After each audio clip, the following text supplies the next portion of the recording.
წინააღმდეგობის მომენტი, რომ არა ჩემ შულს ეს არ ჭერს. არ გავიკვირვებ რა. რაც უფრო ადრეულ ასაკში შეძლებთ ამას თვალს გაუსწორებ, მით უფრო მარტივია რომ შენმა შულმა ეს უნარები გამოიმუშაოს. ჩვენ ხო ყველა ცელქ ბავშვს ამ ბოლო დროს ვეძახით რომ იდი. ხო, რატომღაც იარლიკები ავარტყით ამ ბავშვებს და სწორი არის ეს? არა, რა თქმა უნდა.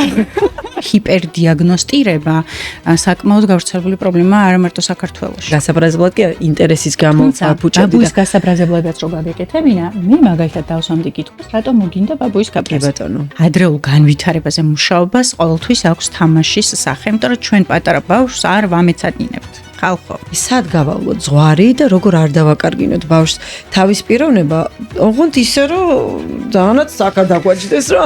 ბავშვს უნდა ვასწავლო საერთოდ ემოციის ამოცნობა. გაბრაზებული ვარ, შეშინებული ვარ, იმედგაცრუებული ვარ. სიცილქე ბავშვს სჭირდება განვითარებისთვის. ყოველთვის მაინტერესებდა მაგალითად ჩემ ბავშვობაში ყიდებოდა რეზინის ბურთები. სათამაშო ბურთი იყო ჩვეულებრივ, რო გააკნევდი, შიგნით რაღაც ჩხარულობდა. და გაინტერესებდა შიგნით რა იყო. მაინტერესებდა შიგნით რა იყო. განვითარების პროცესში არსებობს ფანჯარა, რომელიც უნდა გამოიყენოთ. მოზარდობა, როდესაც უკვე თავიდან ვიწყებ ყველაფერი ამის სწავლას. 5 წლისარი ბავშვი არ ლაპარაკობს და ეუბნება რომ ჩემ შვილს მასე იყო და მე ალაპარაკდა. ვერ გაგიშვებ ისე რომ არ შევეხოთ გაჯეტებს რა თქმა უნდა. უჭველია. 2 წლამდე ასაკში სასურველია რომ ბავშვს ეკრანი არ ჰქონდეს საერთოდ. ეკრანი პრობლემა ხდება მაშინ, როცა ბავშვი მარტო რჩება ეკრანთან არასასურველ ასაკში, ძალიან ხანგრძლივი დროის ლიმიტით. ძალიან დამჯერი ბავშვი უნდა იყოს, არ ვიცი, თერაპიით ბავშვი დამჯერი ხდება? არა. მოგესალმებით ჩერის სივრციდან თემაზე სანამ მივალთ, აუცილებლად უნდა მოუხადოთ მთელი ამ სეზონის განმავლობაში სნეკის მიწისძღილის კარაქს. ძალიან დიდი მადლობა რომ იყო ჩვენთან მთელი სეზონის განმავლობაში, იყო ჩვენი მეგობარი კომპანია, რაც არ უნდა დაგვავიწყდეს სნეკზე, ეს არის ის რომ არ აქვს არანაირი დამატებული შაქრები, ძალიან კარგი ცხიმის წყაროა, გადასარევად ვიყენებთ ჩვენ მაგალითად ოჯახში როგორც ხემსად ნამცხრებშიც ვიყენებთ. პლუს ამას თან ეხლა ახალი სიახლე ის აქვს, რომ ეტიკეტი შეცვალა და ძალიან გესაყვარლება ეს ეტიკეტი, რაღაცა ისეთი გემრიელი, ისე გემრიელად აწერია, რომ როგორი გემრიელიც არის, ისევე გემრიელად აწერია მოკლედ. ისევ და ისევ ძალიან დიდი მადლობა სნეკის მიწისძღილის კარაქს, რომელიც არის საქართველოში წარმოებული, არ დაგავიწყდე და გულით წარმოებული და ჩვენ გადავიდეთ ჩვენს თემაზე. ჩვენი თემა დღევანდელი არის ბავშვებთან დაკავშირებული, მეც როგორც მშობელი ჩემთვის ძალიან საინტერესო იქნება და ბევრი რაღაც აღმოჩენა. განსაკუთრებით გაჯეტებზე, განსაკუთრებით იმაზე თუ როგორ გავზარდოთ ცოტათი სტრესგამძლე ბავშვები და ასე შემდეგ. ჩვენი სტუმარი არის ზანდა ჩეჩელაშვილი. ძალიან დიდი მადლობა ზანდას მოსვლისთვის, იმიტომ დღეს დასვენების დღე არის და კიდევ ერთხელ ამაზე ცალკე მადლობა რომ მადლობა მოწვევისთვის. ჩვენ ფსიქოლოგები არ ვისვენებთ არასდროს. ზანდა არის ბავშვთა ფსიქოლოგი და ზანდა ჩემი პირველი კითხვა იქნება ყველაზე ხშირი მომართვიანობა რა არის, რა ჩივილებით მოდიან ყველაზე ხშირად მშობლები და შესაბამისად ბავშვები? სხვადასხვა ასაკში სხვადასხვა ჩივილებით. თუმცა ძირითადად მე განვითარებას ვაფასებ დიაგნოსტიკად, ფსიქოდიაგნოსტი და ჩემი ძირითადი სფერო არის ბავშვის და მოზარდის განვითარების შეფასება. ან კონკრეტული სპეციფიკური დარღვევების არსებობა, არარსებობის შეფასება. ამიტომ ცოტა კი გამიჭირდება ამაზე პასუხის გაცემა, მაგრამ მაინც ძირითადად ჩემთან მოდიან, როდესაც განვითარებაში მშობელი ამჩნევს, ან ბაღის აღმზრდელი, ან სკოლის მასწავლებელი, აი ესე ამჩნევს, რომ რაღაცა მთლად ისე ტიპურად არ მიდის, როგორც უნდა მიდიოდეს. ეს შეიძლება იყოს ან მეტყველების დაგვიანება, ან გარკვეული ცნებების ათვისება, უკვე უნდა იცოდეს ბავშვმა და ჯერ არ იცის, ან კომუნიკაციის და სოციალური უნარების სიმწირე, კითხვის სირთულეები, ყურადღების და მეხსიერების სირთულეები, ცოტა ქცევის სირთულეები, აი სიცილქესთან კავშირში რაც არის და ამას კიდე თავისი სახელი ექმევა ხოლმე არის თუ არ არის, ეს არის ზუსტად კვლევის საგანი. მაგ ჩივილით მოდიან შედამით რადგან თუ განვითარებას ემუშავებით, სიცილქეც შედის ამ ყველაფერში. თუ კი ეჭვი არსებობს ADHD-ზე კი თუ ეჭვი ADHD, იმიტომ რომ ჩვენ ხო ყველა ცელქ ბავშვს ამ ბოლო დროს ვეძახით, რომ ADHD. ხო, რატომღაც იარლიკები ავარტყით ამ ბავშვებს და სწორი არის ეს? არა, რა თქმა უნდა. ხარ რომ მე თქვა რომ კი ისტორია, კარგია, იარლიყები აკარით ხო. რა თქმა უნდა არ არის ხო, მაგრამ ანუ მაგას აუცილებლად მივადგებით, ძალიან მინდა რომ გავშალოთ, იმიტომ რომ ჩემი შვილიც არის ზეცელქი და სხვათა შორის მე ხო ბლოგი მაქვს და ძალიან ბევრი ჩემი გამომწერი, ვაიმე შეამოწმებინე ეს HD და ხო იცი მე თავში რომ გიჯდება მადრიდში რომ გადავედით, აი ერთი შიშით ველოდებოდი პირველ შეფასებას მისი დამრიგებელი მე კვარტალში ერთხელ გვიბარებს ხოლმე იქ და რაღაცა შეფასების კუთხით რაღაცას გვესაუბრება ხოლმე და აი მართლა სანამ მოვიდოდა აი ეს პერიოდი, აი რაღაცნაირად ხო იცი რაღაცნაირად გრჩება ხოლმე ბავშვთან დაკავშირებული ყოველი ნათქვამი ფრაზა, გააჩნია თან იმ დროს ემოციურ ფონი როგორი არის შენი, აი რაღაც ხვანაირად გამახსოვრდება და გრჩება ხოლმე ტვინში და აი ეს გამომწერებიდან დაგრუზული ფაქტიურად ისე ველოდებოდი ხოლმე. მე მაგალითად ახლა როგორც სპეციალისტი ვფიქრობ რომ ჯობია შეგეშინდეს ცოტა ადრე და მაინც იკვლიო და ზუსტად იცოდე რომ არ არის, ვიდრე არ მიაქციო რაღაცებს ყურადღება, გქონდეს ეჭვი, დააგვიანო, გვიანი იკვლიო, მე აღმოჩნდეს რომ შენი ეჭვი სწორი იყო და მე ცოტა დაგვიანებული იყოს ჩარევა და რეაბილიტაცია და ბავშვი ვაწვალოთ ამ პროცესში, ხო? ხო, აი იცი რა არის, აი ეჭვი მე მაგალითად ეჭვი არასდროს არ გამჩენია, იმიტომ რომ მეც ცელქი ვიყავი, მამამისიც ცელქი იყო. და ნუ შესაბამისად ბავშვი გამოვიდა ცელქი ხო და აი ეჭვი არასდროს არ გამჩენია მანამ სანამ აი რაღაცას რო ყვებოდი რომ აი მატეო ეს იქნა სტორიში მოდი აბა ეხა მე ეს ხო არ არის იმიტომ რომ ჩემ შვილს ქონდა ნუ აი ზოგადად ეს აქვს ხოლმე თავის გამოცდილებასთან დაკავშირება და შესაბამისად მე გადმოტანა ამ გამოცდილების მოდი მაშინ ჩვენ რო უნივერსალურად ვუპასუხოთ ამ კითხვას არის ძალიან მარტივი რეცეპტი ბავშვს ეს ხელს უნდა უშლიდეს ფუნქციონირებაში. ნებისმიერი რამე. სიცელქე იქნება ეს უყურადღებობა იქნება, კითხვის სირთულე იქნება, კომუნიკაციის სირთულე იქნება, თუ ენა შეიძლება უშლიდეს ბავშვ ფუნქციონირებაში. თუ გაკვეთილზე ვერ ჯდება, მასწავლებელს ვერ უსმენს, სამეცადინოდ მისვლა ძალიან უჭირს, ისე რომ აი ფიზიკურად ვერ დაჯდება, ყურადღების კონცენტრაცია შეუძლია ძალიან ცოტა, აი 2 წუთით და უკვე გამოფიტული და დაღლილია, დაწყებული შუაში გაწყვიტა, ბოლომდე ვერ მიიყვენა, ხა სკოლამდე ასაკში ADHD-ის დიაგნოზს ჩვენ არც ვსვამთ. ჩვენ შეიძლება ვივარაუდოთ რომ შეიძლება ეს იყოს ADHD, მაგრამ სკოლამდელ ასაკში ამ დიაგნოზის დასმას ვერიდებით და ვერიდებით ზუსტად მაგ პრინციპით, რომ ეს ბავშვობაში უნდა იყოს ცელქი და ამიტომ აქ ეს პრობლემა და პათოლოგია და ატიპიურობა არ ითვლება, როგორი ცელქიც არ უნდა იყოს. მაგრამ თუ კი აი სკოლაში შესვლის მერე უჭირს წესების ათვის მარტო სიცელქე ხო, მოდი ასე დავიწყოთ, ახლა ADHD ხო არის მარტო სიცელქე. ADHD არის ყურადღების დეფიციტი, ჰიპერაქტიურობა იმპულსურობა სამივე ერთად უნდა მქონდეს, რომ ADHD-ის დიაგნოზი დაიწყოს საბოლოო წესებს. უჭირს წესების დამახსოვრება, იცის წესები, მაგრამ უჭირს ამ წესების დაცვა, ხელი ეშლება მოსმენაში, მშვიდად ჯდომაში, გაჩერებაში, რომ მოგისმინოს, პირიქით უნდა იმოძრაოს, რომ მთელი მისი ძალის ხმევა თვით კონტროლზე არ წავიდეს და შენ რას ელაპარაკები ის ყურადღების მიღმა საერთოდ არ დარჩეს. ამიტომ ჩვენ სულ ამას ვამბობთ შეფასების პროცესში. შეიძლება რაღაცაზე ეჭვიც გქონდეს, მაგრამ მაგ პრინციპს არასდროს ვარღვევთ. თუ ეს ხელის შემშლელი არ არის, აი რა მნიშვნელობა აქვს მათ შორის დიაგნოზსაც, ხო შეიძლება ამაზე ჩემი კოლეგებიც წამეჩხუბონ, მაგრამ მთავარი ამოსავალი წერტილი არის რამდენად ეს ბავშვისთვის არის ხელის შემშლელი ან გარშემოყოფებსაც, რა თქმა უნდა, ხა სოციალური არსებები ვართ და გარშემოყოფებსაც ვითვალისწინებთ. პოდკასტის წარმდგენია Cherry Fit აპლიკაცია. ეს არის პლატფორმა სადაც დაგხვდებათ უამრავი დისტანციური სავარჯიშო პროგრამები დარბაზის პირობებში, სახლის პირობებში, ასევე იქნება გაწერილი კვების მენიუები ძალიან ბევრი მიმართულებით, დაწყებული სამარხოდან, დამთავრებული ინგრედიენტებით და მზაკერძებით.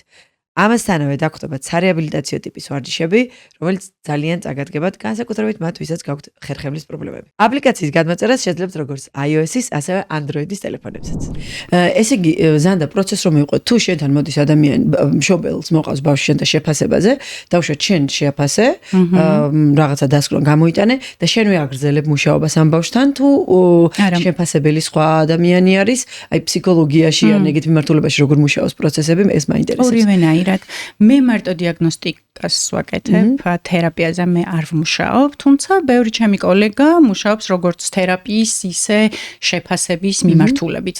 და თან თერაპია ბევრნაირია, ხო არსებობს სხვადასხვა ტიპის სირთულეზე, სხვადასხვა ტიპის თერაპია არსებობს. ამიტომ ეს შეფასება უფრო ზოგადია, სადაც ჩვენ ყველა სფეროს აფასებ ბავშვის ფუნქციონირების, მაგრამ თერაპია შეიძლება ამ ბავშვს დასჭირდეს ენამეტყველების თერაპევტთან, ან ქცევის თერაპევტთან, ან ფსიქოთერაპევტთან, ნეიროფსიქოლოგთან შესაბამისად ეს ერთი ადამიანი ჩვენს ქვეყანაში ჩვენ კი ყველაფერი ვიცით, მაგრამ მაინც არ არის სასურველი რომ ყველაფერს ერთი ადამიანი აკევერ იქნება ხარისხიანი, ხო და შესაბამისად თერაპევტები კიდე სხვა ადამიანები არიან, რომლებიც მათი ვიწრო სპეციალიზაციით უკვე შეფერხებულ უნარებზე მუშაობენ. არის დაუშვათ ისეთი ჩივილი, ან ისეთი დიაგნოზი, რომელსაც ერთი მოსვლით ვერ შეაფასებთ. კი, როგორ არა? არის, კი, ესეთი შემთხვევები. ეგეთი დიაგნოზი არ არსებობს, რომ თქვა, რომ ამ დიაგნოზს ერთხელ ნახვით და იმ დიაგნოზს სამჯერ ნახვით, მაგრამ იცი რა, ბავშვს გააჩნია და სიმპტომები როგორ არის შენიღბული. ყოფილა ესეთი შემთხვევა, რომ რამდენჯერმე გვინახავს ჩვენ ბავშვი. ყოფილა შემთხვევა, რომ გვითქვამს, რომ ჯერ თერაპიაზე იაროს, მოდი და მერე ვნახოთ და მერე დავსვათ დიაგნოზი. დიაგნოზის დასმა საერთოდ არასდროს არ არის საჩქარო, რა, მთავარი არის, თუ ბავშვს თერაპიის საჭიროება აქვს, შენ ეს არ გამოგეპაროს და თერაპიაზე გადამისამართება და თერაპიაზე სიარული ამბავს არ დაუგვიანო. დიაგნოზი ხო საჭიროა რომ სწორი თერაპია წავიდეს. ჩვენ ხო სიმპტომურად ვაკეთებთ ამ თერაპიებს შეფერხებული უნარების გამო და თან დიაგნოზზე ეჭვი ასეც გაქვს და ისეც უბრალოდ სანამ ამას დადასტურებულად ფურცელზე დაწერ, შენ მანამდე გინდა რომ რაღაცა იმ დინამიკას შეხედო და არიჩქარო, იმიტომ რომ ჰიპერდიაგნოსტირება საკმაოდ გავრცელებული პრობლემაა არა მარტო საქართველოში. ყველგან არის ეს პრობლემა და ეს ჰიპერდიაგნოსტირებაც ხა ცალკე აღებული ესე რაიმე პრობლემას კი არ ქმნის. უბრალოდ ჩვენთან არის ჰიპერდიაგნოსტირება. როდესაც არ არის დიაგნოზი, მაგრამ დიაგნოზი იწერება. ანუ ცოტა რაღაცა გაბუთრებული და უტრირებულია ბავშვის სიმპტომების პრევენციისთვის თავს იზღვევს ექიმი და თერაპევტი თუ არაპროფესიონალიზმის მომენტი არის. თავის დაზღვევის მიზნით დიაგნოზი როგორც წესი არ იწერება. ანუ თავის დაზღვევა არ არის დიაგნოზის დაწერა, ხო? ზოგ მშობელთან შეიძლება უბრალოდ გჭირდებოდეს დიაგნოზის ენით საუბარი წინააღმდეგ შემთხვევაში ბავშვს თერაპიაზე არ მიიყვანს, ხა მარტო არაპროფესიონალიზმსაც ამას ვერ დავარქმევთ. თუმცა ნახე ჩერი როგორ არის ხა. შენ დიაგნოზს მე მაგალითად ამას ესე ვუყურებ, რა დიაგნოზი მე მჭირდება პრობლემის ახსნისთვის და მჭირდება სპეციალისტისთვის, ვისთანაც ამ ბავშვს უშვებ, რომ იმ სპეციალისტმა იცოდეს მეთოდი უშუალოდ მეტყველების თერაპია რო სჭირდება ბავშვს მაგას მაინც დიაგნოზის დასმა არ არის აუცილებელი, მაგრამ სპეციალისტ სჭირდება ეს რაღაცა დიაგნოზი, რომ მეთოდიკა სწორად შეარჩიოს ამ მეტყველების თერაპიაზე სიტყვაზე როგორ იმუშაოს, ხო? დიაგნოზის საჭიროება არის ეგ სხვა მიზანი ჩვენ დიაგნოზის დასმის არ გვაქვს. უბრალოდ ჰიპერდიაგნოსტირება ჩვენს ქვეყანაში არის პრობლემა გეტყვით რატომ? რომ მაგალითად დასვა დიაგნოზი და სინამდვილეში არ იყოს. ამ დიაგნოზს მოხსნი მე რაღაცა ის კი არ არის მუდმივი და ხო, ნახავ და იტყვი რომ არ არის ალაგ და სიმპტომები და ესე არ ყოფილა, ხო, მაგრამ ჩვენ ცოტა გვახასიათებს, მე სხვა ქვეყანაში არ მიცხოვრია და ამაზე თავს ვერ დავდებ, რომ ეს მხოლოდ ჩვენი სუბკულტურის ამბავია, მაგრამ ნუ ეჭვი მაქვს, რომ ჩვენთან უფრო მეტად არის, რამდენადაც ჩვენ საზოგადოებას ვიცნობ და მithumetes ამ მიმართულებაში, რომ სტიგმა ძალიან მარტივად ეწებება ბავშვს. ეხლა რითიც დავიწყეთ საუბარი, ამიტომ თუ საჭიროება არ არის დიაგნოზის დასმის, მერე სკოლაში, საბავშვო ბაღში იქნება თუ ირგვლივ, ხო, აი ტყუილ უბრალოდ დიაგნოზის სტიგმის მიწებება ბავშვისთვის, ნუ ამის საჭიროებას ახლა მე უბრალოდ ვერ ხედავ რა. ბავშვი უნდა გავითვალისწინოთ, უნდა ვცეთ პატივი და უნდა გავითვალისწინოთ მისი სოციალური გარემოც, ხო, ყოველთვის როცა ბავშვს ელაპარაკობ. ის პიროვნება არის ცალკე დამოუკიდებელი პიროვნება, რომელიც გაჩნდა. რა თქმა უნდა. ესე იგი შესაბამისად მას თავისი სივრცე და ასე ვთქვათ საზოგადოებაში იქნება თუ სამყაროში ადგილი ეკუთვნის. რა თქმა უნდა. და ის მოძრაობებით სჭირდება. და რა საკიდან არის ბავშვისთვის თუნდაც თერაპიების და როდის შეიძლება უკვე რომ დავუშვათ ბავშვი მივიყვანოთ თერაპიაზე. თუ საჭიროება არის რა თქმა უნდა. ეხლა წლინახევრიდან კონსულტაციის გავლა უკვე შეიძლება, როცა მშობელი გადის კონსულტაციას, ბავშვთან თუ რაღაცა შეკითხვები აქვს, რაოდენ გასაკვირიც არ უნდა იყოს. წლინახევრის ბავშვთან. კი, წლინახევრიდან უკვე შეიძლება კითხვები ჩნდებოდეს. 2 წლიდან დიაგნოსტიკა კეთდება, 2 წლამდე დიაგნოსტიკა არ კეთდება, 2 წლამდე უფრო მშობელთან კონსულტაცია არის და 2 წლიდანვე შეგვიძლია უკვე სხვადასხვა თერაპიაზე ბავშვი მივიყვანოთ. და 2 წლიდან ალბათ უფრო ნახატებით და ფიგურებით და იმით კეთდება ხო თამაში კეთდება ეს თამაში შეიძლება ნახატებს მოიცავდეს, შეიძლება ფაზლის აწყობას, შეიძლება კუბიკების ერთმანეთზე დალაგებას, წიგნის დათვალიერებას, თამაშით, ხო, აი თამაშში ხდება რეაბილიტაცია ადრეულ განვითარებაზე მუშაობას, ყოველთვის აქვს თამაშის სახე, იმიტომ რომ ჩვენ პატარა ბავშვს არ ვამეცადინებთ. ხალხო რას გულისხმობ? მახსოვროთ, არ ვსვამთ მაგიდასთან და არ ვამეცადინებთ. აბა ეს თქვი, აბა ის გაიმეორე, აბა ეს გააკეთე, აბა ის გააკეთე. არ ვაკეთებთ თუ არ უნდა გავაკეთოთ, ვაკეთებ და არ უნდა გავაკეთოთ. არ უნდა ბავშვი სწავლობს თამაშში. ჩვენ დღეს გვინდა რომ ვილაპარაკოთ განვითარებაზე. განვითარების დარღვევაზე ვერ ვილაპარაკებ, თუ განვითარებაზე არის საუბარი, ხო ისე? კი. განვითარების პროცესში ახლა ჩვენ რო შევხედოთ აი ამ ეტაპებს განვითარებისას და პროცესს განვითარებისას 5 წლამდე 4 წლამდე ასაკის ბავშვი, სკოლამდელი ასაკის ბავშვი ძირითადად ვითარდება თამაში. მაგრამ რატო შეხა მაგალითად ჩემი ძიძა ასწავლიდა ჩემ შვილს ძალიან დიდ ლექსებს და მე ძალიან ამაყები ტარს უკრავდი თამბორს და ძალიან მოგწონდა. ხო. აი რა შეიძლება მანდ იყოს კონსეკვენცეს როგორ არის? შედეგი. ხო, რა ცუდი შედეგი ახასიათებს? ეხლა ეს ლექსები ამ ბავშვს თუ მოსწონს და მუსიკალურია და მარტივად იმახსოვრებს და მისთვის ეს არ არის რაღაცა სტრესული რო დაიმახსოვროს ეს ლექსები და სადღაც მოყვეს მერე სცენაზე რო დედა იყოს ამაყი. მაშინ რა პრობლემაა? ვასწავლოთ ლექსიც უნდა ასწავლო ბავშვს და ფერებიც უნდა ასწავლო და ფორმებიც.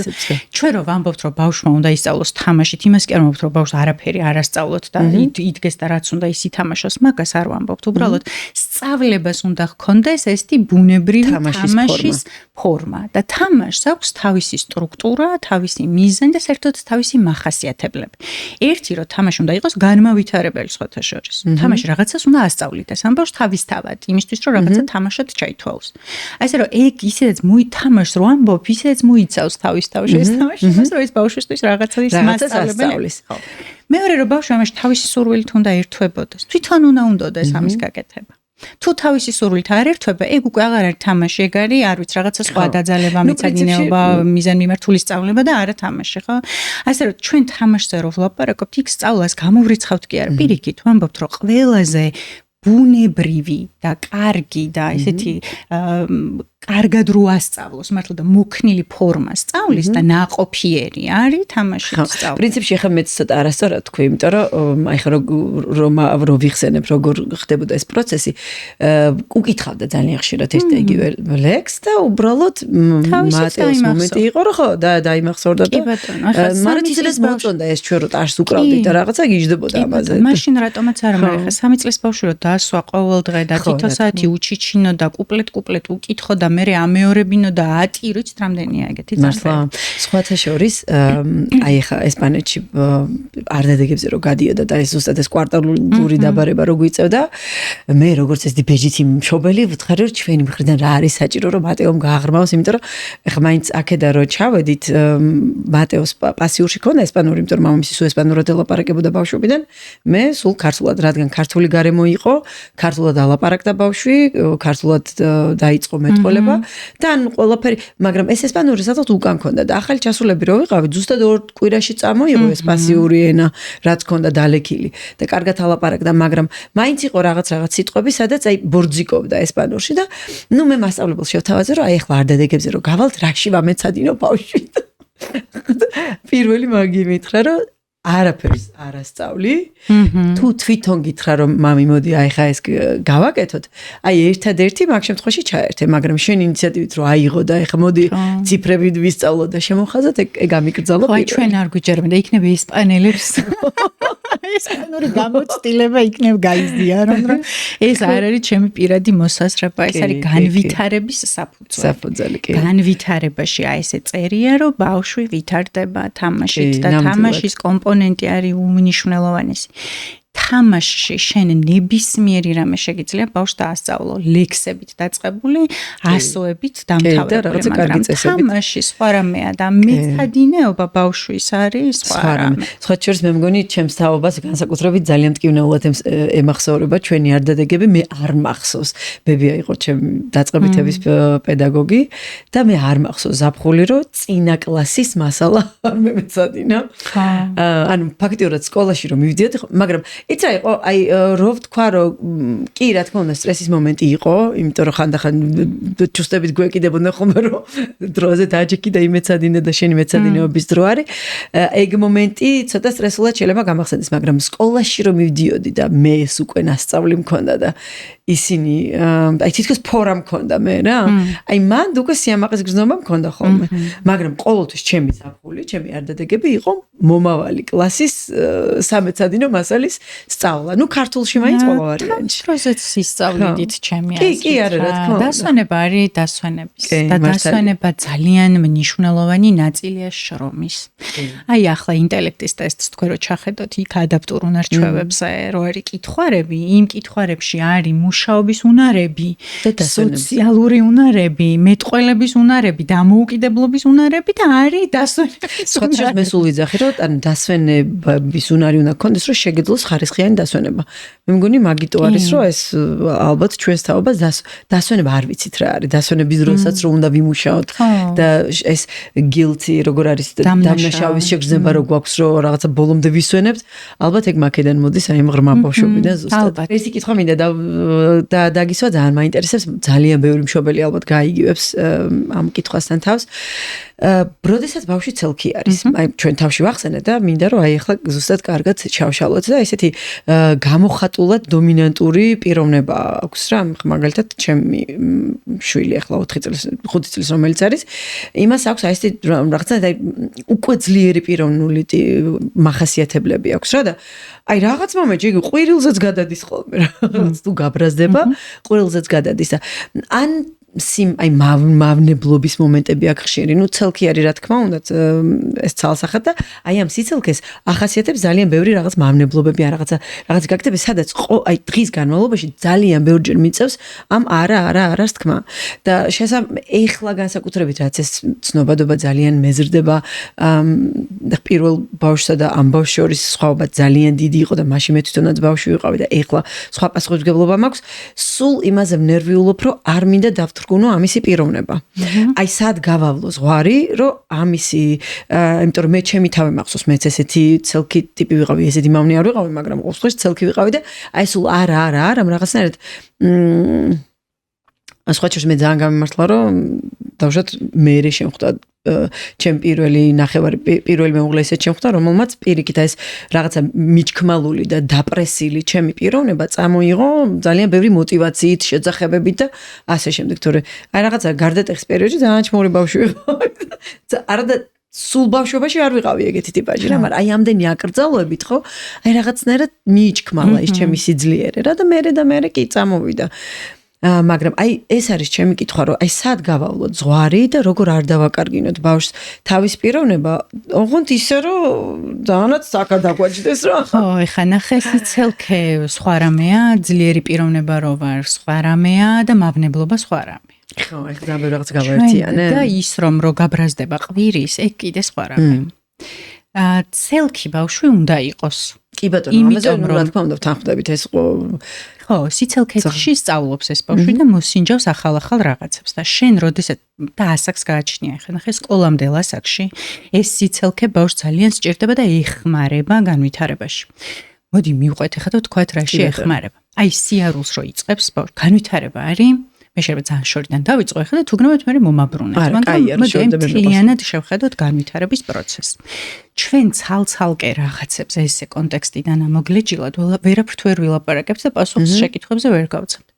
განვითარება არის ძალიან მთლიანობრივი პროცესი, სადაც ყველა სფერო განვითარების ერთმანეთზე არის დაშენებული და არის წრე. ერთი უნარი ავითარებს მეორეს, მერე ეს მეორე ისევ პირველს, მერე ორივე ერთად მესამეს და ერთი რგოლი თუ მოირღვა, ეს ჩვენი განვითარების პროცესი მთლიანად მოგვერღვევა და წამოვა უკანა საფეხურზე საუკეთესო შემთხვევაში.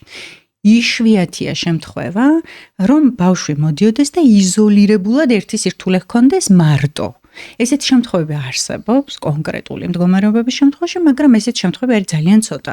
როგორც წესი, რაღაცა ერთი უნარი თუ არის ჩამოწურებული, ჩამოვარდნილი, იმას მოყვება ხოლმე სხვა უნარები და პირიქით, ერთი უნარი თუ არის ძალიან წინწასული განვითარებაში, სხვა უნარებსაც ეს რაღაცა წინ ხო, იმიტომ რომ ეს განვითარება არის ძალიან მთლიანობრივი პროცესი.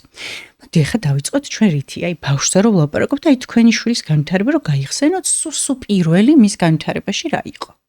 აი პირველი რაც გააკეთა რა არის? ბავშვი იწყებს სიარულს და მალევე იწყებს მეტყველებას. მე რო დავიწყე სიარული, ეს ხო არ არის მარტო სიარულის და მარტო მოტორული განვითარება ხო არ არის. მარტო ის ხო არ არის რომ ფიზიკურად მაგალითად ჩემი თავი აღარ არის იმხელა ტანთან შედარებით უფრო სიმეტრიული ვარ კოორდინაციის უკეთესი უნარი მაქვს და შევძელი ფეხზე ადგომა და შევძელი ნაბიჯების გადადგმა ეს ხო ესე არ არის არა რა თქმა უნდა მთელი კუნთოვანი სისტემა ჩართული ხო არა მარტო ეხლა რომ კუნთებს მე ცოტა კუნთებთან ვერ მეგობრობ. ამიტომ ხა ცოტა მარტო კუნთებს რო თავი დავანებოთ და ამ კუნთოვან სისტემას და შევხედოთ ადამიანს მთლიანად, იმიტომ რომ განვითარება არის ადამიანი მთლიანად. მე ფეხზე რატო გავიარე? ბავშვი როდის იწყებს სიარულს? თქვენმა შულმა რო გაიარა რისკენ წავიდა. ხო, რაც აინტერესებდა იმის, არა, ხო. ან თქვენკენ წამოვიდა, ან მამისკენ წავიდა, ან დედმამიშვილისკენ, ან სათამაშო ლაუჟღრიალეთ და იმისკენ რაღაცისკენ წავედი, ხო ისე? ანუ ეს მარტო მოტორიკა და კუნთის სისტემა არ არის. ხო. მე რო სიარული დავიწყე, საერთოდ ახალი საერთოდ ცნობიერება გამეხსნა, რომ აი ამ ჭიქას რო ვერ ვწვდებოდი და შენ რო უნდა მოგეცა, ხა შემიძლია რომ ჩემი თავიღო და შენ რო არ მაცდიდი რომ ტანზე გადამესხა მე შემიძლია რომ ხა სანამ შენ გვერდზე იხედები აი ამ ჭიქას ხელი დავტაცო და გადმოვსხე იმიტომ რომ შიგნით რა არის მაინტერესებს ეს არის პირველად დამოუკიდებლობის ძალაუფლების მეჩე სიარულს რო იწყებს ბავშვი მე ეს ჭირდება 100 თვალი და 100 ყური იმიტომ რომ ყველგან უნდა იყო რომ რაღაცა არ დაიზიანოს ჯერ არ იცის რომ იზიანებს მაგრამ ეს გამოცდილებებიც მნიშვნელოვანია რომ დაეცემა ბავშვი არიან ბავშვები მშობელი გიყვება რომ აი 9 თვისამ დაიწყო მცდელობა მაგრამ მე დაეცა შეეშინდა და 11 თვემდე წლამდე აღარ გაიარა. გამოცდილებაა, ხო, რომ უსაფრთხოების გამოცდილება პირველად გაჩნდა მის ცხოვრებაში. აქამდე ქონდა მარტო რეფლექსები და უსაფრთხოების განცდა, არ განცდა, ისე ხონდა რა. მარტო მიჯაჭულობა არსებობს, არ არსებობს ამბავში. სიარული მარტო სიარული არ არის. არც მეტყველება არ არის, მარტო მეტყველება. ბავშვი ლაპარაკს იწყებს, იმიტომ რომ გაგაგებინოს რა უნდა, მანამდე მარტო ტირილით გაგებინოს, რომ ძალიან წირი რესურსი აქვს. მაგრამ სიტყვა არის ძალიან ძალაუფლება, რომ მე უკვე შემიძლია პირდაპირ გითხრა მინიშნების, წვალების, ბევრი ძალისხმევის გარეშე მე რა მინდა და რაც უფრო მეტ სიტყვას ვწავლობ, მე მარტო რა მინდა კი არა, ჩემი განცდები, ემოციები, ფიქრები, გაგიზიარო, მოგიყვე, მოგისმინო, შენ რას ამბობ ესენი უკეთესად გავიგო. ეხლა მოდი მოვუბრუნდეთ სიცალქეს. ამ პროცესში ძალიან მნიშვნელოვანია რომ ბავშვი იყოს მოძრავი და ცელქი. მნიშვნელოვანია რომ ბევრი გამოცდილება მოსინჯოს, რომ ბევრი რამე ისწავლოს. ჩვენ თუ ამას ისე შევხედავთ როგორც აი ცელქია და დამღალა კი არა, ცელქია და ბევრ რამეს სწავლობს და ითვისებს და ისრუტავს, მაშინ აღმოვაჩენთ რომ ეს არის მნიშვნელოვანი. რომ ბრაზდება ბავშვი და ყვირის, ეს არის რომ ემოციის გამოხატვა უნდა ვასწავლოს სხვა ფორმით. ემოციის გამოხატვა უნდა ვასწავლოს სიტყვით, რაც არის ძალიან რთული, ჩვენც გვიჭირს. ზრდასრულებს გვიჭირს, რომ უბრაზდებით ყვირით და ეხა მცირე წყლოვანს რო ასწავლო, რომ გაბრაზდები, კინო მიყვირებ, მითხარი, რომ მე გავბრაზდი, ეხა და ეს არ მომეწონა. ამის სწავლებას ძალიან ბევრი დრო, რესურსი, თამაში, გამოცდილება, ფილმი, მულტფილმი, ისტორია და ჩემი ნერვები სჭირდება, როგორც ზრდასრული ადამიანს. ეს კიდე სხვა ამბავია. ის რომ რო უბრაზდები ყვირი, ეს ტიპურია 5-6 წლამდე ასაკში ტიპურია, ეს ჩვეულებრივი ამბავია, მაგრამ ის რომ ტიპურია არ ნიშნავს რომ მე არ უნდა ვეცადო ამის კორექტირებას სხვადასხვა ტიპის ჩემი მხრიდან ჩართულობით, მაგალითის მიცემით, ახსნით, ჩვენებით, გათამაშებით და ასე შემდეგ. ის რომ რაღაცებს აზიანებს ეს კიდე სხვა რამე, მან ჩარჩო წესი და ზოგჯერ არა და ზოგჯერ ხშირად არა. ჩვენ გვჭირდება, იმიტომ რომ ამ ჩარჩოთი და არას თქმით ბავშვი სწავლობს, რომ რაღაცა კარგია და რაღაცა ცუდია.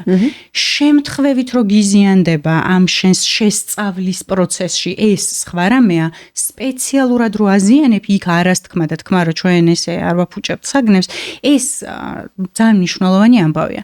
ამიტომ სამწუხაროდ ზოგად შეკითხვებზე პასუხები არ არის ხოლმე ესე მარტივი, როდესაც ჩვენ ადამიანზე ვლაპარაკობთ. ყველა ბავშვის შემთხვევაში მშობელი რას არქმევს სიცელქეს, რას არქმევს თავხედობას, ძალიან ინდივიდუალურია. რას არქმევს ემოციის რეგულაცია უჭირს. შეიძლება მშობელმა გითხრას რომ ემოციის რეგულაცია უჭირს, მარტო იმიტომ რომ ბავშვი ბრაზდება. აი მე ვინ არ ბრაზდება? გინახავთ ადამიანი ცუდად არის ესე იგი თუ ვერ ბრაზდება ეგეც პრობლემაა. ალბათ მშობლებს გვაქვს ის მომენტი რომ აი პატარაა და როგორ გვიბედავს, არ უნდა გაბედოს პატარა ბავშვმა, არ უნდა გაბედოს მშობელთან შეწინება. ესე მე თუ არ მინდა რომ ჩემმა შვილმა ავტორიტეტთან გაბედოს ცუდი სიტყვა, მე თუ მინდა რომ ჩემმა შვილმა იცოდეს სოციალური წესები და ავტორიტეტს ცემდეს პატივს, აი ეს პატივისცემას უნდა მოყვებოდეს, რომ არ გიყვიროს, შენს დანდობას, შენს მიმართ ემპათიას, შენს პატივისცემას უნდა მოყვებოდეს ის რომ არ გიყვიროს და აქამდე რომ ბავშვი მიიყვანო, ამას თავისი საფეხურები აქვს. ეს აი ესე 21 საუკუნის ბავშვებს ეგ ესე საფეხურები მარტივი მშობლებს გვასწავლე რაღაცა ესეთი მარტივი საფეხურები, რომ თუნდაც აი ეს ძალიან დიდი და რთული პროცესი იქნება, მაგრამ აი ეს რაღაცა ხო იქნება რაღაცა 1 ან 2 ან 3 თუნდაც ოქროს წესი, რაც მშობელმა უნდა დაიცვას, რომ იცის რო გაბრაზებულია, მოდი აქედან დავიწყო. ხო არა იცის. აი მაგალითად მე და ჩემო მეგობარმა გავაკეთეთ ეხა რეკლამას კი არ ვაკეთებ ეს თუ ვინდა დამოჯერით მე. გავაკეთეთ თამაში, სუსტად მაგ ემოციებზე რა და ეს თამაში გავაკეთეთ, იმიტომ რომ ჩვენს ბავშვებთან, ვინც ჩვენთან მოყავთ, აღმოვაჩინეთ, რომ ბავშვებს ემოციის სახელდება ძალიან უჭერთ. მაგალითად, მარტო მაშინ კი არ ყვირის, როცა გაბრაზებულია, ყვირის, როცა შეეშინდა და ამ შიშს თავისას გამოხატავს ყვირილით, სევდას გამოხატავს. რამდენი ბავშვიც გინდათ სიხარულს გამოხატავს ყვირილით. ამიტომ პირველ ეტაპზე რეკომენდაცია არის ასეთი, იმისთვის რომ მე ბავშვი ემოციის რეგულაციამდე მივიყვანო, ბავშვი რომ მშობელს უყვირის, ეს არის ქცევა და ქცევა არის შედეგი. და ქცევა არის მიზანი. ქცევა არის მიზანი კი არის საშუალება, რომელმაც მიზანთან უნდა მიმიყვანოს. ნახე, ერთი რომ ქცევა არის რაღაცა ემოციის შედეგი და მეორე რომ ქცევა არის ჩემთვის იარაღი, რომ მე რაც მინდა ის მივიღო, ან რაც არ მინდა ის თავიდან ავიყიდო. მაგრამ ჩვენ ემოციაზე კი არ ვრეაგირებთ ხშირად, ჩვენ ვრეაგირებთ ქცევაზე და ვრეაგირებთ თან ყველა ქცევაზე კი არა, ზუსტად იმ ქცევაზე, რომელიც მე არ მომწონს. ეს ბავშვი ყვირილამდე როგორ მივიდა, ეს მახსოვს. აი რო იყვირა მივაქციო ყურადღება, მაგრამ აი ამ ყვირილამდე, თუნდაც ამ კონკრეტულ მომენტში ჩვენ როგორ მოვედით. როცა უკვე ყვირის, იქ ძალიან რთულია შენ რაღაცა გამკლავების სტრატეგიებზე იმუშავა, აფექტურ და ძალიან გაღიზიანებულ მდგომარეობაში ბავშვთან ჩვენ არ ვმუშაობთ ემოციის რეგულაციაზე. მაგ დროს ვაცდი და რო დამშვიდდება, ცოტა მერე ვიწყებ ამის გაკეთებას.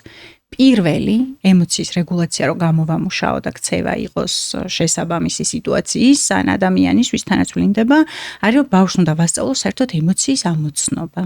ემოციის ამოცნობა რა არის? რომ სახელი დაარქვას, ნახე, გაბრაზებული ვარ, შეშინებული ვარ, იმედგაცრუებული ვარ, სევდიანი ვარ, თუ აი სინამდვილეში, აი თამაშით ეს ყველაფერი ძალიან კარგად ისწავლებ. აი შენ რო შეგიძლიათ გითხრა რაღაცა თამაში დაახლოებით პატარა.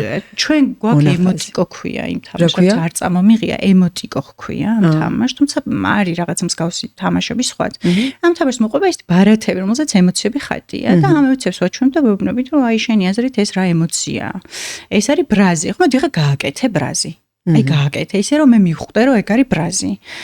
ხო, კი ნამდვილად ეგ არის ბრაზი, რომ გააკეთებს ხო ბავშვი ხა ბრაზს რო გამოხატო. ეხ გაიხსენე, როდის იყავი გაბრაზებული. აი გაიხსენე და მომიყევი რაზე გაბრაზდი.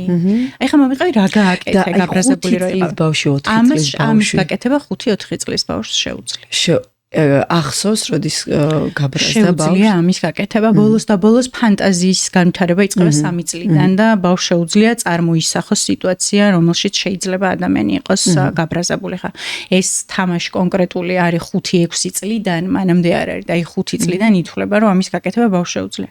სახელის დარქმევის მერე ჩვენ გადავდივართ იმაზე, რომ აი რა შეგვიძლია გავაკეთოთ იმისთვის, რომ არ გაბრაზდე კი არა, რა უნდა გაბრაზდეთ. ბრაზი ძალიან მნიშვნელოვანია, რომ მე მიმახვედრო, რომ შენ რაღაცა არ მოგწონს, მაგრამ აი მოდი რაღაცა სხვანაირად გამოვხატოთ ეს. აი ყვირილით კი არა, თქმით, რომ აი შენ როცა გაბრაზდები, მე მითხარი, რომ მე ვარ გაბრაზებული ახლა.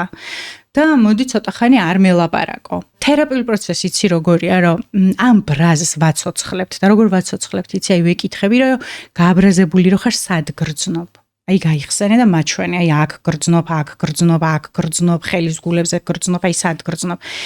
ემოცია ხო ძალიან ფიზიოლოგია არის, ხო ეს ხო არის მარტო ფსიქოლოგიური და არც მარტო ფიზიოლოგიური ფენომენი. ძალიან ხშირად ჯერ სხეული გრძნობს და მე ხვდები თურმე რას განვიცდიდი, ხო, სანამ ცნობიერი პროცესები ამას ჩაერთვება. ამიტომ ხა აქ ძალიან მნიშვნელოვანი არის ეგეც, რომ აი სხეულში ეს სად არის. მე ხშირად ვაფერადებ, ვეუბნებით, რომ მოვფიქრე რა ფერია. რატო არის ბავშვის მნიშვნელოვანი და დავუშვათ გაცნობიერებაში ეხმარება ეს ჯერ. გაცნობიერებაში, აი მე გავაცნობიერე ბავშვმა გითხრა, რომ აი მაგალითად მუცელში ვიგრძენი ბრაზი. რაში ეხმარება ან თერაპევტს, ან ბავშვს. ცოცხალი ხდება რაღაცა ემოცია და როცა ცოცხალია და იცის სად არის, რა ფერია, როგორია, იმასთან გამკლავება, გაცილებით უფრო მარტივია, როცა იცის ეს რა არის, როცა შენ თვითონაც არიცი, რას განიცდი, არარსებული რაღაცასთან გამკლავება ძალიან მარტივია. აზროვნების პროცესი რო ერთვება ემოციურ სიტუაციაში, გინდა არ გინდა ემოცია იკლებს, თავისთავად იკლებს.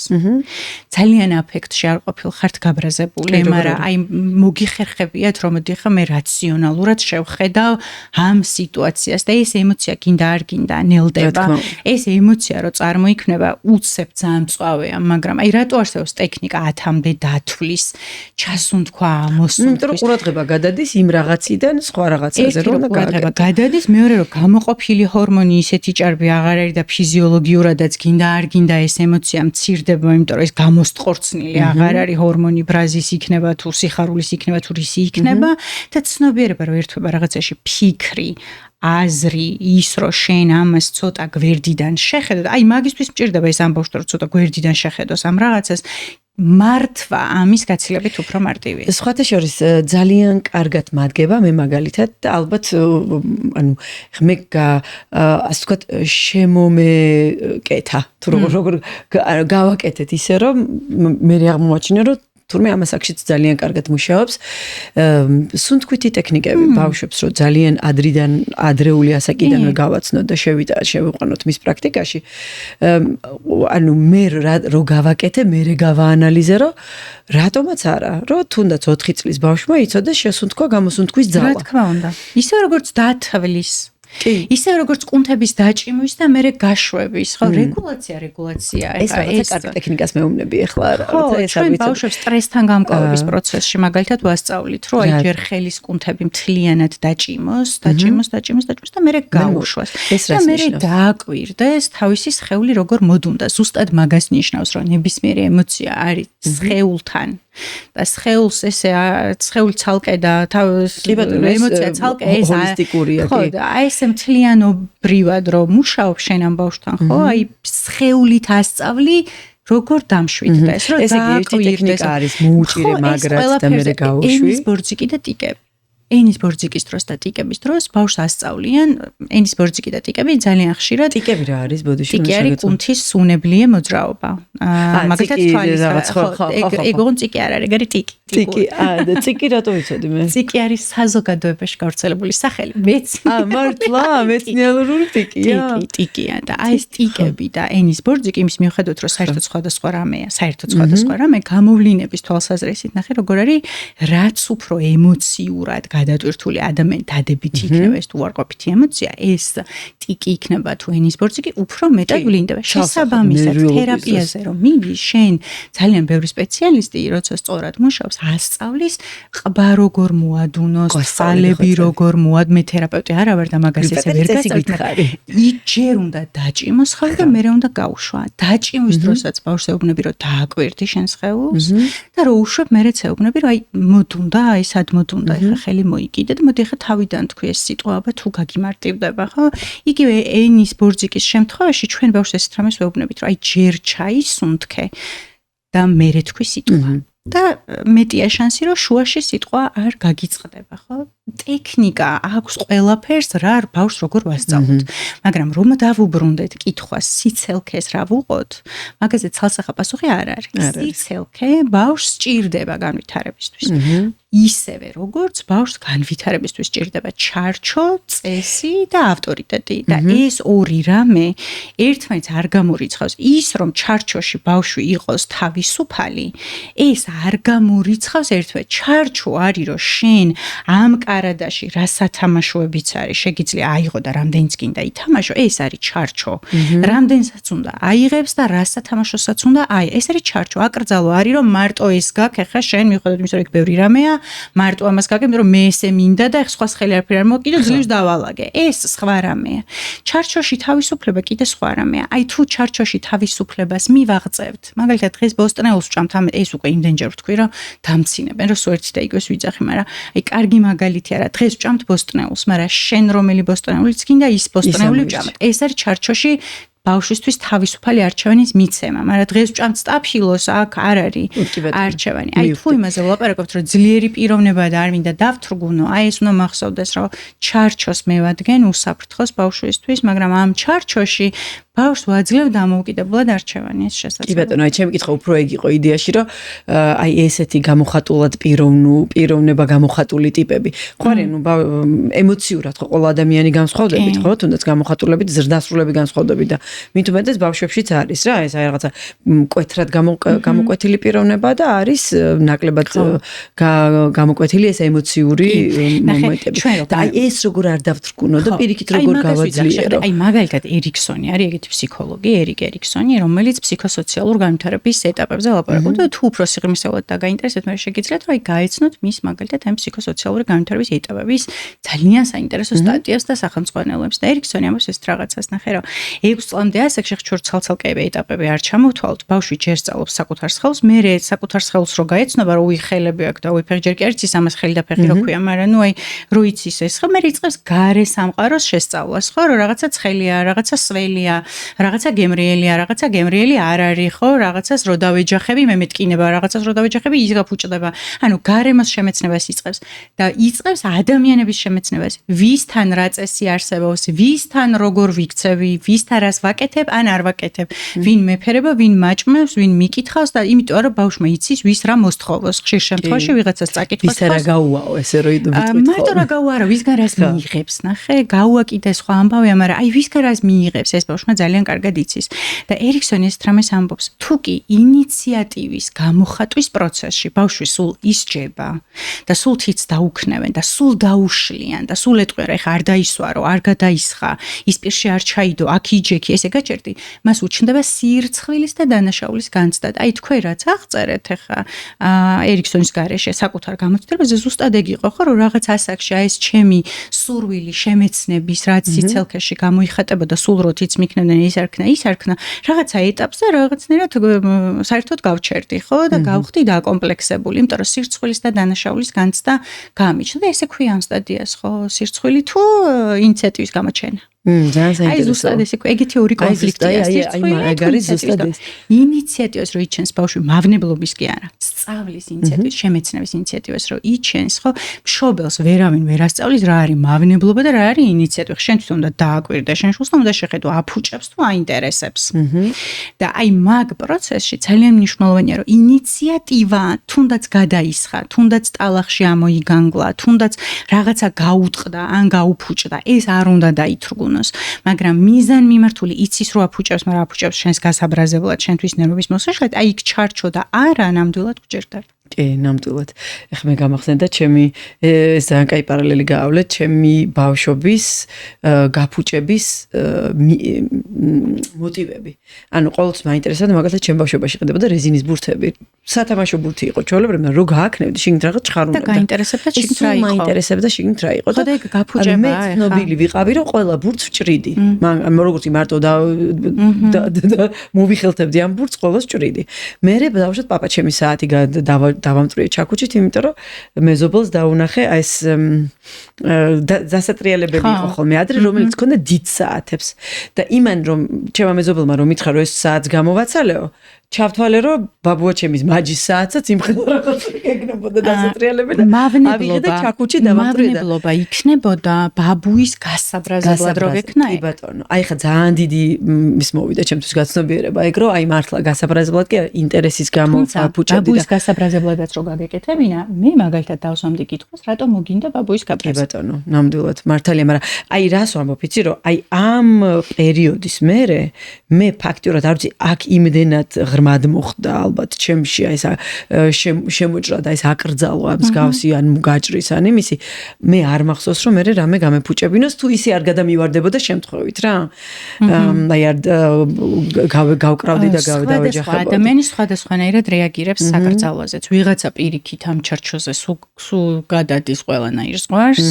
და არ ცნობს და არ აღიარებს და ვიღაცა ემორჩილება და მე ეს დამორჩილება სხვათა შორის მე უკვე აიკრძა უბრალოდ მე ესე ვფიქრობ, მაგალითად მე ვლინდება უკვე დიდობაში იქ რაღაცა სამსახურში რო ხარ და იქ უფროსი რაღაცა უხეშად მოგმართავს და იმაზე შეპასუხების შიში ან ზოგადად უფროს აი ეს რაღაცა ზედა ინსტანციასთან საუბრის სირცხვილი ან დათრგუნვა, აი ეს რაღაცები მე ალბათ ცხოვრებაში უკვე აისახება. მეორე უკიდურესობა, სადაც ბავშვს იმის შიშით რო არ დავთრგუნოს საერთოდ არანაირ ჩარჩოს არ ვაძლევ, იგივე უფროსთან შეიძლება გაუჭურჭირდეს თავისი საზღვრების გაგება და არ მოიქცეს იქაც შესაბამისად, ხო? მე უკვე თასი თავდადეში არ გადავიდეს. მე ნახე ორი უკიდურესობა რა, მაგიტო ძალიან რთული ბავშვის აღზრდა და ჩვენ ამდენ აქცენტს რო ვაკეთებთ, იმიტომ ვაკეთებთ ზუსტად რომ იმიტომ რომ რაღაცა კონკრეტული იმ მშობელს ვასწავლოთ, ეგ ძალიან რთულია. ყველა ბავშვის შემთხვევაში სხვანაირად ხდება სწავლება. ჩვენი მიზანია რომ ცოტა სხვანაირად ფიქრი დავიწყოთ და სხვანაირად შევხედოთ იმ ბავშვსაც და მოსალოდნელ შედეგებსაც. ბავშვმა, რომელმაც საერთოდ არ იცის, რომ წესი არსებობს, ხო? ძალიან დიდი შანსია ესეთმა ბავშვმა ვერც ზრდასრულობაში ვერ ისწავლოს, რომ სხვას აქვს საზღვარი რაღაცა და იმ საზღვარი უნდა გადაკვეთო და ავტორიტეტების მიმართ პატივისცემას ზრდასრულობაშიც არ არის და ეს სკოლაშიც ხელს უხშლის, სამსახურშიც, კოლეგასთანაც, გამრევლთანაც და ბევრ სხვა სიტუაციაში. მაშინ როგორ დავაწერო ჩარჩო? თამაში? აი, წეგან რაც თქვი ზუსტად ეგრე რა, მე უნდა ვიცოდე, სად არის გაფუჭება, რა არის დამაზიანებელი ბავშვისთვის, რა არასწავლის ბავშვს არაფერს და იქ უნდა იყოს არა და ეს არა მნიშვნელოვანია ძალიან და სად არის მართლა განვითარებისთვის აუცილებელი ბავშვის ინტერესი და ინიციატივა, სადაც ბავშვს უნდა ჰქონდეს აი ეს დამოუკიდებლობა და თავისუფლება, რომ აი ეს იკვლიოს და ახალი სიტუაციებიდან გარემო შეიმეცნოს. დაუშვათ არის ხომ რაღაცა აი ზრდასრულობაში გამოვლენილი, თუნდაც დეპრესია და დაუშვათ პირობითად რო ავიღოთ დავშოთ დეპრესია და შფოთვითი აშლილობა. დეპრესია ხო რაღაცა უფრო სიცოცხლის ანუ მობეზრება არის დავუშვათ და სიცოცხლის არ ქონის სურვილი, ხო რაღაცა ხო ეს შემარტივა და რა, მაგრამ დაახლოებით რაღაცა მოწყენილობა სევდა რაღაც ამასთან და შფოთვითი აშლილობა პირიქით სიცოცხლის დაკარგვის შიში. ხო აი პირობითად ძალიან უხეში ეს რომ მივანიჭო რა. აი ამ ორ განსხვავებულ მიმართულებას, აი ბავშვობაში რაიმე საერთო მახასიათებლები თუ აქვს. აი მე ბავშვობაში მივხვდები დაუშვათ, აი რაღაცა ისეთი არ გავუკეთო, ან ბავშვს თუ აქვს ისეთი გამოვლენებები, რომ შეიძლება ეს ბავშვი მერე გახდეს დეპრესიული, ან ეს ბავშვი გახდეს მერე შფოთვითი აშლილობებისკენ მიდრეკილი თუ რაიმე დიდი სტრესი შეხვდა დაუშვათ ცხოვრებაში. დეპრესია გუნება განწყობის აშლილობა და შფოთვით აშლილობებშია. იდეაში ეს მთლად ერთი და იგივე საფუძვლის მქონე არ არის, მაგრამ ორივე ამ მდგომარეობას აი რაიმე საერთო მახასიათებლები ბავშვობიდან ძალიან ხშირად დეპრესიას შეიძლება შფოთვა თან ახლდეს. მიუხედავად იმისა, რომ ერთმანეთისგან მნიშვნელოვნად განსხვავდება და ყველაზე რთული მაშინ არის, როცა დეპრესიაც მაქვს და შფოთვაც მაქვს და ერთი მეუბნება რომ უნდა იწვე და მეორე მეუბნება რომ გაჩერება არ შეიძლება. და აი ეს ქაოსი არის ყველაზე რთულად გასამკლავებელი. არც მოძრაობის ენერგია მაქვს და არც უბრალოდ ყოფნის და გაჩერების ენერგია არ მაქვს და საკმაოდ დრამატულია ამ დროს ადამიანის ემოციური მდგომარეობა. ნახე ზოგადად ფსიქიკური აშლილობების ამხსნელი ძალიან დიდი პროცენტულობა არის მემკვიდრულობა. და აი ამ მემკვიდრულობასთან თუ გვაქვს საქმე და არა გარემოში არსებულ გამოცდილებას გენეტიკას? გენეტიკა კიდე სხვა რამეა. მემკვიდრულობა არის დედაჩემს ან მამაჩემს ან ორივე მშობელს აქვს და მერე მეც მაქვს, ან ერთ-ერთს აქვს ან ორივეს აქვს და მერე მეც მაქვს, ესე რომ მემკვიდრეობით გადმომეცა და გენეტიკური კიდე სხვა რამე, ეგ ძალიან ფიზიოლოგიურად გენის მუტაცია არის და ჩვენ რო სამედიცინო ენაზე ვილაპარაკოთ, მემკვიდრულობა და გენეტიკურობა ერთი და იგივე არ არის. თუ მემკვიდრულობით განპირობებულია ეს მდგომარეობა ბავშვობაში, მეტი ნიშანი იქნება ამ სიმპტომების და შფოთვაც და დეპრესიაც 3 წლიდან უკვე შეიძლება ბავშვს ჰქონდეს და ეს იყოს შესამჩნევი და ყველა ოღონდ არ მკითხო ხა სიმპტომები, იმიტომ რომ ვიღაცისთვის ეს არის აგრესიული ქცევა, ვიღაცისთვის ეს არის უძილობა, ვიღაცისთვის ეს არის მადის დაკარგვა, ვიღაცისთვის ეს არის ტუალეტის უნარის მოშლა, ვიღაცისთვის ეს არის პირიქით ხშირი ტირილი, ძილიანობა, ბევრი ჭამა, ანუ სიმპტომები ყველა ბავშვის შემთხვევაში ჩვეულებრივია ეს იმიტომ რთული ბავშვის დიაგნოსტიკა ყველას კი არ შეუძლია. და აი ეგ არის ზუსტად რომ ბავშვთან სიმპტომები ძალიან სხვადასხვანაირად ვლინდება და თუ მაგრამ ნახე რას უნდა შევხედო, ქცევის ცვლილებას უნდა შევხედო. არ იყო ასეთი ჭირვეული და გახდა. არ ქონდა ძილის სირთულეები და დაეწყო. არ ქონდა კვების სირთულეები და ათვისებული იყო ტუალეტის უნარჩვევა და დაიკარგა. აი მაგას უნდა შევხედო, რომ რაღაცა შეიცვალა. და აი ეს ცვლილება არის ჩემთვის გასაღები, რომ რაღაცა იყო აწყობილი და უცებ აგვერია და რატო აგვერია და მე სპეციალისტმა იდარდოს მაგის გამოკვლევაზე რატო აგერი. ასე რომ ბავშვობაში შეიძლება ამის გამოხატულება არსებობდეს. უბრალოდ წინასწარ მაგას ვერავინ ვერ გეტყვის, რაც არ უნდა მაინტერესებდეს მე მშობელს ეს არ გამომეპაროს. მშობლის ერთადერთი ვალდებულება არის რომ დააკვირდეს თავის შვილს ობიექტურად და რაღაცას რო შენიშნავს, მე ცოტა ხანი კიდე დააკვირდეს და თუ არ გამოსწორდა და პირიქით გართულდა, აი მე აუცილებლად მიმართოს სპეციალისტს. ეგრევე რომ სპეციალისტთან მივიდივართ ხოლმე. ოღონდ ანუ არის ფიქრო და არც მაყურებელმა არ მინდა იფიქროს რომ რაღაცნაირად ან ფსიქოლოგიის ან თერაპიის წინააღმდეგი ვარ და რაღაცა. ხო არის ხოლმე პანიკა მშობლები არიან. ძალიან ხშირად, რომ აი ესე თუნდაც ბავშვს ძალიან ბუნებრივი სიცილქე აქვს, ძალიან ბუნებრივი აქვს და ეგრევე გააქანა და წაიყვანა თერაპევტთან და ნუ აი არ ვიცი მოითხოვა რომ ყველაზე ცუდი რა შეიძლება მაგ დროს რომ მოხდეს. აი არ ვიცი მაგ თერაპი ძალიან დამჯერი ბავშვი უნდა იყოს, არ ვიცი თერაპიით ბავშვი დამჯერი ხდება? არა. თერაპიის მიზანი სულ არ არის რომ ბავშვი გახდეს დამჯერი. აბა რა ხდება? გააჩნია ბავშვს რატომ იმყავს იმ თერაპევტთან გააჩნია. თქვენ აი რაღაცა იცელკა და ადამიანს აქვს იპოქონდრია. ფსიქოლოგიაც ცუდად გვესმის. მოდი ხ მედიცინაზე ვილაპარაკოთ. ადამიანს აქვს იპოქონდრია. მოდი თქვა რა არის იპოქონდრია არის აკვიატება იმის რომ რაღაცა მჭირს. ოღონდ და დედასაც გონია რომ ბავშვს რაღაცა ჭირს. არა, დავანებოთ დედას თავი. აი მე ზრდასრულ ადამიანს მაქვს იპოქონდრია. ანუ შფოთვა მაქვს რომ რაღაცა მჭირს და ხშირ შემთხვევაში ეს რაღაცა მომაკვდინებელია. მაგალითად ხან გონია რომ სიმსივნე მაქვს, ხან გონია რომ კუჭის წყლული მაქვს, ხან გონია რომ უიდიაბეტი მაქვს, ხან გონია რომ ინსულინი მაქვს. გონია ეს რაღაცები და მივდივარ ექიმთან. რომელი ჭკუათმყოფელი ექიმი გამომიწერს მედიკამენტს და ქიმიოთერაპიას და დასხივებას თუ არა მაქვს სიმსივნე. მე რომ მშობელი ვარ და მეშინია ამ ბავშვის რაღაცა არ გამომეპაროს და მივდივარ თერაპევტთან, თუ ამ ბავშვს არ ჭირდება კეთილსინდისიერი თერაპევტი არ დაიტოვებს ტყუილ უბრალოდ გამორიცხულია.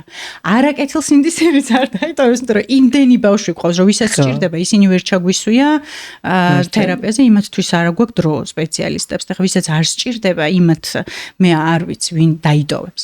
მე მესმის შეკითხვა, თუ საჭირო არ არის, ბავშვი არც მშობელმა არ უნდა აწვალოს. მაგრამ კეთილსინდისიერება სპეციალისტის არის ძალიან მნიშვნელოვანი.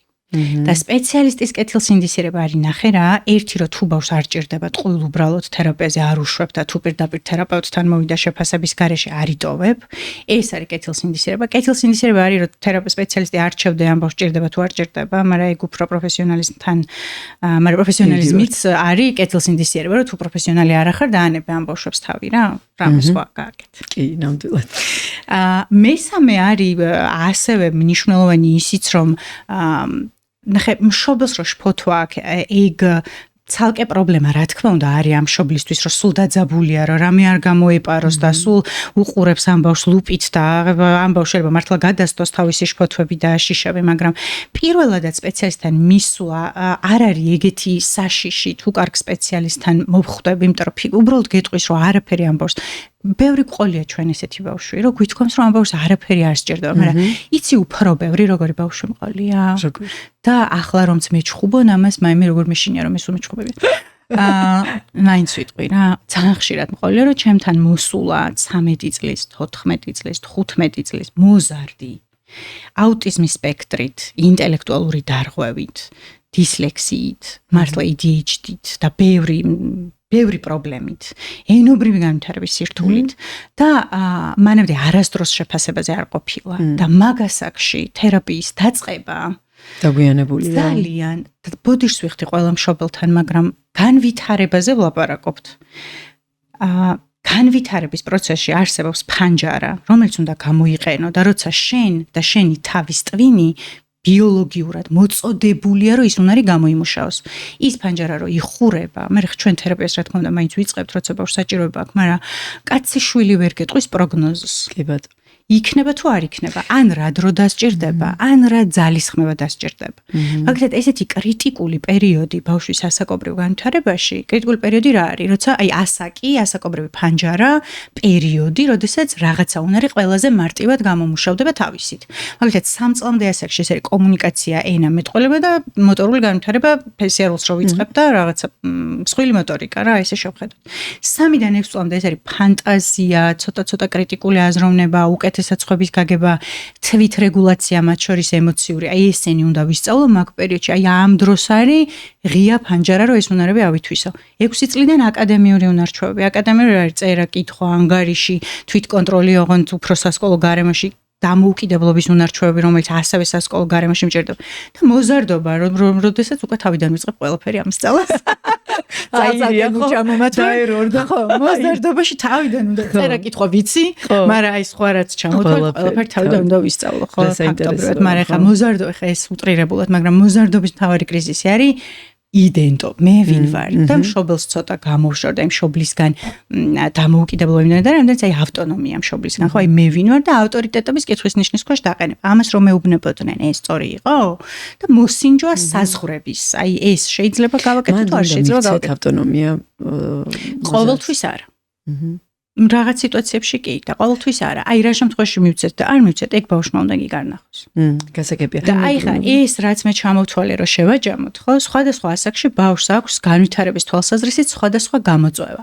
მე თუ ეჭვი მეპარება მშობელს და ნერვიულობ, შეფასებას და კონსულტაციის გავალას ჩერი წინ არაფერი არ ვდგასდრო, დაგვიანებას ჯობია ეგ. დაგვიანებას ყველაფერი ჯობია, მაგრამ პირდაპირ თერაპიაზე გაქარეხა მე გეთანხმები, რომ ჭირდება არ ჭირდება, მოდი რა მაინც ვატარებს მშობელი, რომ ჩვენ ვეუბნებით, რომ არ ჭირდება.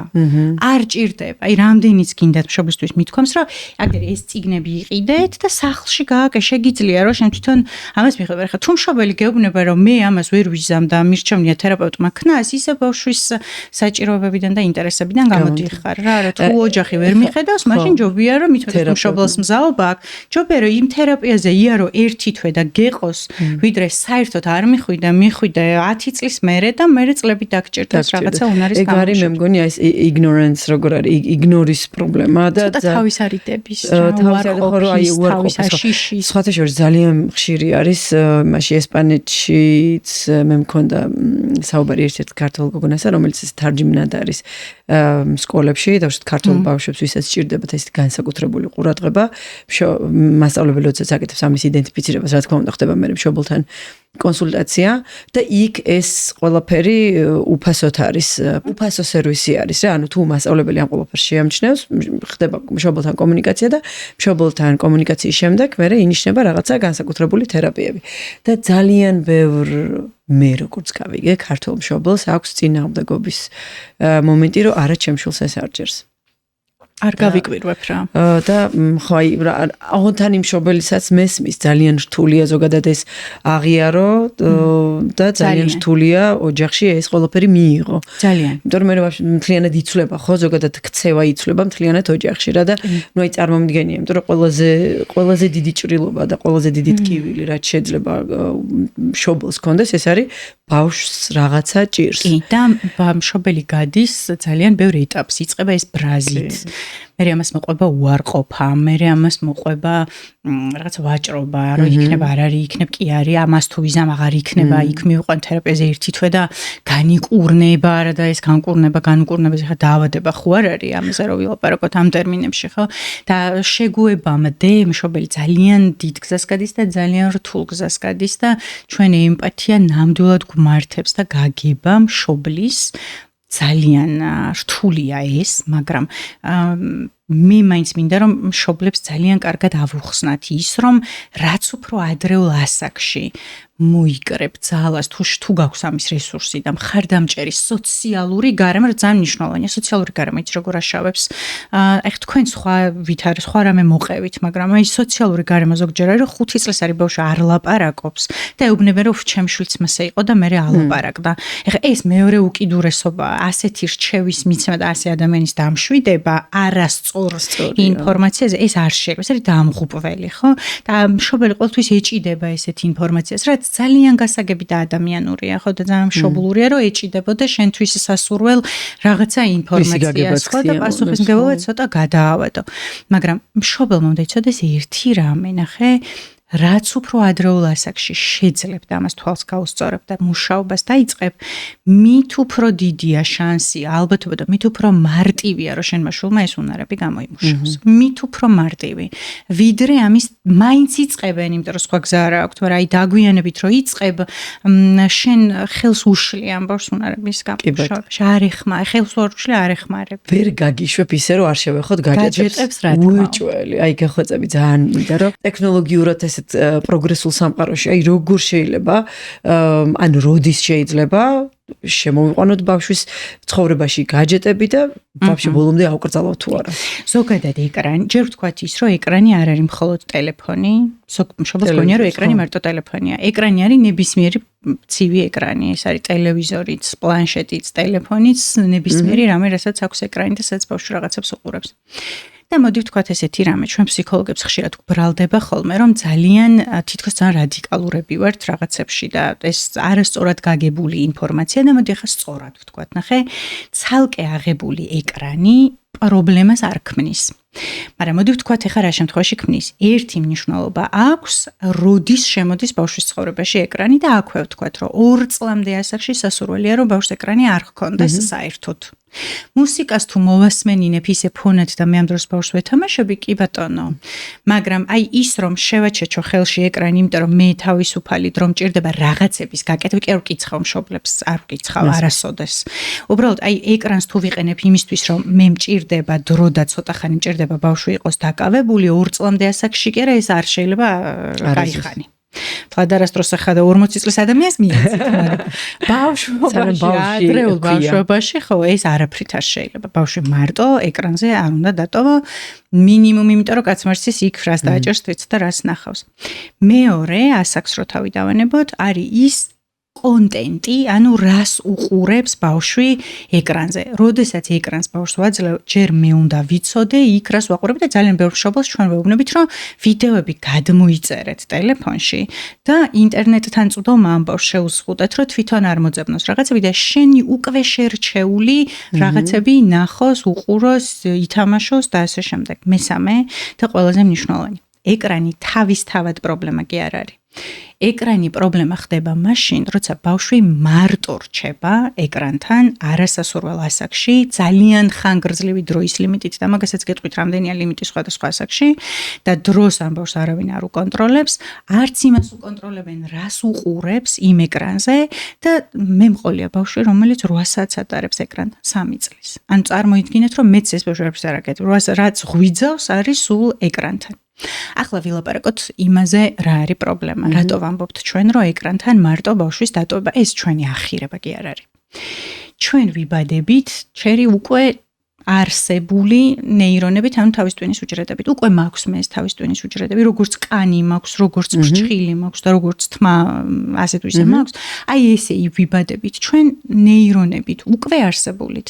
მაგრამ ეს ნეირონი თამრიკო ამბობს გაგოშიძე და ეხლა გამოვიყენებ მის ციტირებას, რა, იმიტომ რომ ხსნის ამას ძალიან კარგად, ჩემზე ბევრად კარგად, რომ ეს უნდა ჩაირთოს, აი ეს გვეუბნებოდა ჩვენ ესე გვასწავლიდა, რომ ეს უნდა ჩაირთოს. ჩართვა რას ნიშნავს, რომ ეს ნეირონები ერთმანეთს უნდა დაუკავშირდეს.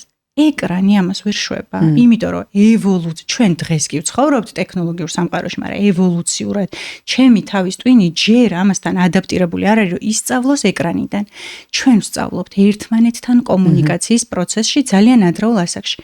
ამ ასაკში თქვენ შეგიძლიათ ეკრანიდან ისწავლოთ, იმიტომ რომ აქ უკვე ყველაფერი დაალაგდა, მაგრამ 1 წლის ბავშვი იქიდან ვერ სწავლობს. ეხლა ჩვენ მშობელი მოგვედავება და გვეტყვის, რომ ჩემმა შულმა ისწავლა თვლა, ფერები. მერე მოდის ეს ბავშვი ჩემთან 3 წლის ასაკში და იცის ესენი, ეს ენის ექვივალენტებს ვეძახით ჩვენ ცალ-ცალკე კონტექსტიდან ამოგლეჯილად და რო ეკითხები ეს რა ფერია, არ იცის. მაგრამ თავისუფალ თამაში ეკრანზე ნანახი რო აქ მანქანა გეტყვის car, გეტყვის red, გეტყვის blue, მაგრამ კითხვაზე ანუ ისე რომ გამოიყენოს, ამ ცოდნას ბავშვი ვერ იყენებს. ეს არის გაზები ცოდნა არა აქვს. ზუსტად. ეს არ არის პრაგმატული ცოდნა, რომელსაც გამოიყენებს ყოველდღიურ ცხოვრებაში. კომუნიკაციაში და ცოცხალ სიტუაციაში უნდა ისწავლოს ბავშვმა. მე თუ მინდა ბავშვი განვითარდეს, მე შემიძლია ეკრანი როგორც ერთ-ერთი თამაში გამოვიყენო. მათ შორის ნებისმიერ ასაკში რა 2 წლიდან. და იცით როგორ? აი ნახე წით ხო გინდათ ძალიან კონკრეტული. აბა ხა არ გაუკეთებიათ ერთი რა, ეგ ძალიან კონკრეტული. აი შენ რომ მოძებნე წინასწარ ვიდეო, რომ აი მე მინდა დღეს ბავშვს ვასწავლო ფერები. თუ გინდა ფრანგულად იყოს ის ვიდეო და ამ ბავშვს სულ არ იცოდეს ფრანგული, მე რა, მაგრამ ნახე აი მე დავუჯექი წინ ჯერ ეს ვიდეო მოვძებნე და აქ არის რომ მაგალითად ჟირაფი ასწავლის ბავშვს ფერებს და ასწავლის ამას საღებავებით და ტიტყნის რაღაცებს ფურცელს.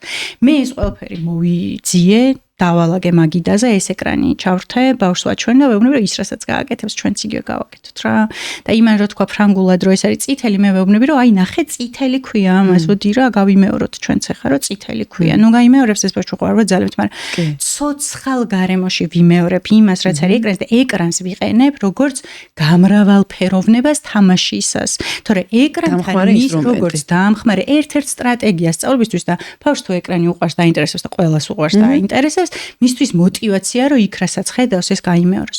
ბევრი ბავშვი ამას თავისთვისაც ცდილობს საწყალი რომ იქ რასაც უყურებს კაცშვილი ყურადღებას არ აქცევს, მაგრამ თავის ცხოვრებაში ამას თვითონ იყენებს. მაგრამ ბევრი ბავშვი ამას ვერ ახერხებს, ხო და შენი ფუნქცია მშობლის არის რომ აი იქ ნანახი რეალურ ცხოვრებაში გადმოატენი რომ ესე ისწავლოს და ისწავლოს პრაგმატულად. ანუ ისე რომ გამოიყენოს. ასე რომ ჩვენ ეკრანზე რო ვლაპარაკობთ, ნახე იქ აგრესიულ სურათებს და ვიდეოებს რო უყურებს ეს ბავშვი ხანგრძლივი დროის განმავლობაში ამას სჭირდება კონტროლი, ანუ კონტენტი იქ ბავშვი რას უყურებს. ყველა ბავშვი აგრესიული არ გახდება ჩერი ამის ყურებით რა, მაგრამ შენ რა იცი? ვინ შენი შვილი გახდება თუ არა? მან მაგ ერთი კითხვა, რატომ აქვს ბავშვს აი აგრესიული მულტფილმების მოთხოვნა? აი მატეოზე შემჩნევია, რომ აი ეს მონსტრი ჩამიერთა, გეხოცები, ეშინია, მაგრამ აი იმის მოთხოვნა არა, გვერდზე სხვა ძალიან ბევრმა ბავშვმა არ იცის ჯერ ერთი. არ იცის მაგას ბავშვისთვის მაგას აგრესიული ვიდეო ჩამირთეო ესე გეუბნება. არა, აგრესიული არა, მონსტრი აინტერესებს. საშიში აინტერესებს. ვიღაცებს აინტერესებთ საშიში რაღაცები. ვიღაცებს აინტერესებთ ლეწვის ყურება, ვიღაცებს აინტერესებთ პეპლები, ვიღაცებს აინტერესებთ ყვავილი. რატო არ ვსვამ კითხვას, აი ყვავილები რატო მოწონს? რატოც ყვავილები მოსწონს ვიღაცას, იმიტომ მოსწონს მონსტრი ვიღაცას. უბრალოდ ინდივიდუალური მომენტი. ინტერესია, ხო და რატო უყურებს? ახლა ბევრი ზრდასრული ფილმებს, საშინელებათა ფილმებს რო უყურებს, სადაც ადამიანები ერთმანეთს ჩეხავენ, ვიღაცა ტრიგერდება და უფრო აგრესიული ხდება და ვიღაცა სუბლიმაცია აქვს, რომ თავის აგრესიულ ენერგიას პირიქით გამოუშვებს აი იმის ყურებით და მერე არის ძალიან კეთილშობილი. მაგრამ აი ჩვენ მაინც ძალიან ადრეულ ასაკში ის რაც საშიშია, ის რაც შეიძლება ბავშვს ატრიგერებდეს, ის რაც ცოტა საფრთხილოა, აი ეს უნდა ვაკონტროლოთ ბავშვთან. და დრო 2 წლამდე საერთოდ სასურველია არ იყოს. 3-4 წლამდე ნახევარსათი ოღონდ ნახევარსათი როგორი მაქსიმუმია, იცი, მთელი დღის განმავლობაში და მეც რომასთან ერთად ვსივართან. მარტო არ რჩება. აი მე იზრდება 40 წუთამდე, 45 წუთამდე და მოზარდობაში ისეთი დრო, რომ მეცადინეობისთვის დრო ავსვათ უნდა დარჩეს. მოზარდობას მივადგეთ რა და მოზარდობა და სოციმედია. მე დავპოსტე ერთხელ TikTok-ზე, რომ მოარიდეთ ბავშვები განსაკუთრებით TikTok-ს, იმიტომ რომ აბსოლუტურად უკონტროლო გარემო არის შიგნი და აი მგონია რომ ბავშვი გაიმეტო უბანში აი უბანი რო იყოს ფსიქოპატების უბანი და მარტო დატოვა ბავშვი წამოხვიდე. აი ჩემთვის TikTok-ი არის ეგ, იმიტომ რომ აი წარმოუდგენლად განუკითხაობა არის მართლა, აი ხედავთ რომ აშკარად ადამიანს აქვს სერიოზული ფსიქიური დარღვევა და ამას ხალხი ტაშს უკრავს, უყურებს და ამას უყურებს ოღონდ მოზარდიც და მოზარდისთვის ეს გამოდის რომ არის ნორმალიზებული, ხო? იქ ბულინგი რაღაცა მე კომენტარებს რო უყურებს შესაბამისად ძალიან ბევრი კომენტარებისთვის შედის ხოლმე. რომ ნახო ვის როგორ აბულინგებენ რომ მე თვითონ იგზავნა თავი კარგად. ვიღაცისთვის ნორმალიზება ხდება ამის და ვიღაცა მეორადად შეიძლება ხარ არასწორ ტერმინს ვამბობ და ფსიქოთერაპევტებთან ბოდიში, მაგრამ მეორადად მსხვერპლი. ანუ შიში აქვს რომ იგივენაირი თვითონ არ გაუკეთოს ვიღაცამ და აი მითი ითრგუნება ძალიან რომ აი მე იგივე მდგომარეობაში არ ჩავა. აი მოზარდები როგორ საერთოდ უნდა იყოს სოციმედია, როგორ უნდა ინტერესები, არა, საერთოდ რომ ავკრძალოთ ჩემი გამორიცხულია 21 საუკუნის ბავშვს ტელეფონის და ინტერნეტის გარეშე გამორიცხულია რა. აკრძალვა არ გამოვა.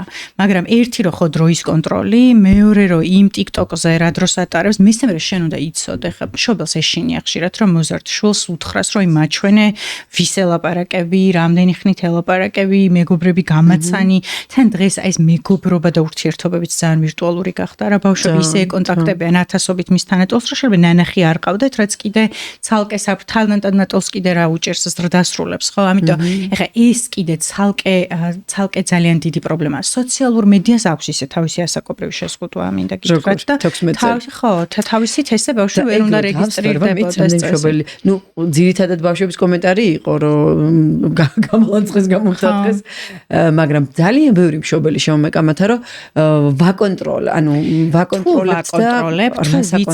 ბავშვი რას აკეთებს, არსებობს კონტროლის მექანიზმები, თუ ვასწავლი უსაფრთხოებას ამის პარალელურად, ვასწავლი უსაფრთხოებას, როგორ არ დარჩეს სადღაც ეს ჩართული, რომ მისი პირადი ინფორმაცია ვიღაცამ არ ნახოს, როგორ არ გაუგზავნოს ვიღაცას მისი პირადი ინფორმაცია, როგორ არ ილაპარაკოს რაღაცებზე, როგორ არ მიწეროს ისეთი რაღაცა, რაც ან მისთვის, ან სხვისთვის დამაზიანებელი იქნება, იმიტომ რომ ეს წერილობითი დოკუმენტი, ხო? ესეც უსაფრთხოებას გამოსავალი აკრძალვა არ არის. რამოდი ესე შევაჯამოთ მოზარდთან, აკრძალვა არ არის გამოსავალი. აკრძალვა არსებობს აკრძალვის საპირისპირო არის და გამოსავალი არის სწავლებაში, რომ შენ ბავშვს ასწავლო ამის უსაფრთხოდ მოხმარება. ეს ერთი და მეორე რა არის უსაფრთხო მოხმარება? აი, ხარაც ჩამოვთვალე, ყველაფერი ეს არის უსაფრთხო მოხმარება. ვის წერ, რას წერ, როგორ გამორთავ. მაგ დროს არის, როცა მე ზუსტად ის ასაკი მაქვს, რომ იგნორი გავუკეთო ჩემს ავტორიტეტს. ვინ გითხრა? იგნორს არ უკეთებს ავტორიტეტს. ეს არ გააკეთო, მე რა თქმა უნდა მიშდება წინააღმდეგობის გზნობა, რომ გავაკეთო. თუ ჩემი შვილი ჩემს საწინააღმდეგოდ რაღაცას აკეთებს, მან სულ არ მჭირდება მე სოციალური მედია როგორც პრობლემა. რეალურ ცხოვრებაშიც გააკეთეს, მაშინ ეგ სხვა პრობლემაა. მე ჩემი შვილისთვის ავტორიტეტი თუ არა ვარ, ყოველდღიურ ცხოვრებაში როგორ გავაკონტროლებ ვისთან წავა და იქ რას გააკეთებს, ხო? ეგ კიდე სხვა ამბავი და თუ მე და ჩემ შვილს ეგეთი ურთიერთობა გვაქვს მოზარდს, რომ არ მემორჩილება და ძალიან ცოტაა ესეთი მოზარდი, რომელიც საერთოდ წესებს არ წევს. დელიკვენტობაა, ეგ ქცევითი აშლილობა, ეგ სხვა პრობლემაა, ხო? ეხლა კანონთან კონფლიქტში მყოფ მოზარდებზე ამას ვერ განვაზოგადებთ, მაგრამ უმეტეს და ტიპურ შემთხვევაში ეს პატარ-პატარა კონფლიქტები და პატარ-პატარა პროტესტები ამ მშობელთან თორე, რასაც ეუბნები იმ წესებს ბავშვი მეტნაკლებად ასე თუ ისე მიყვება. და ჩვენ რო ეხა მაინც უფრო ტიპურ შემთხვევებზე ვილაპარაკოთ, უფრო საშუალო სტატისტიკურ მოზარდებზე ვილაპარაკოთ, იქ ამართლებს ეს სწავლება ერთი, დროის ლიმიტი მეორე და იმის გაკონტროლება, რას უყურებს. ეხა ისტორია ყველაფერს აქვს და ყველაფრის ნახვა შეიძლება, ვინ რა ნახა, სად ნახა, როგორ ნახა, მშობელს ძალიან ბევრი აპლიკაცია არსებობს ამის გაკონტროლების, მაგრამ მშობელმაც არის ეს ციფრული მედია, ხო? ციფრული წიგნიერება ძალიან ცოტას აქვს. არსებობს ციფრული წიგნიერების უფასო ონლაინ კურსები მშობლები განათლებისთვის არის ორგანიზაცია, რომელსაც აქვს ესეთი კურსები.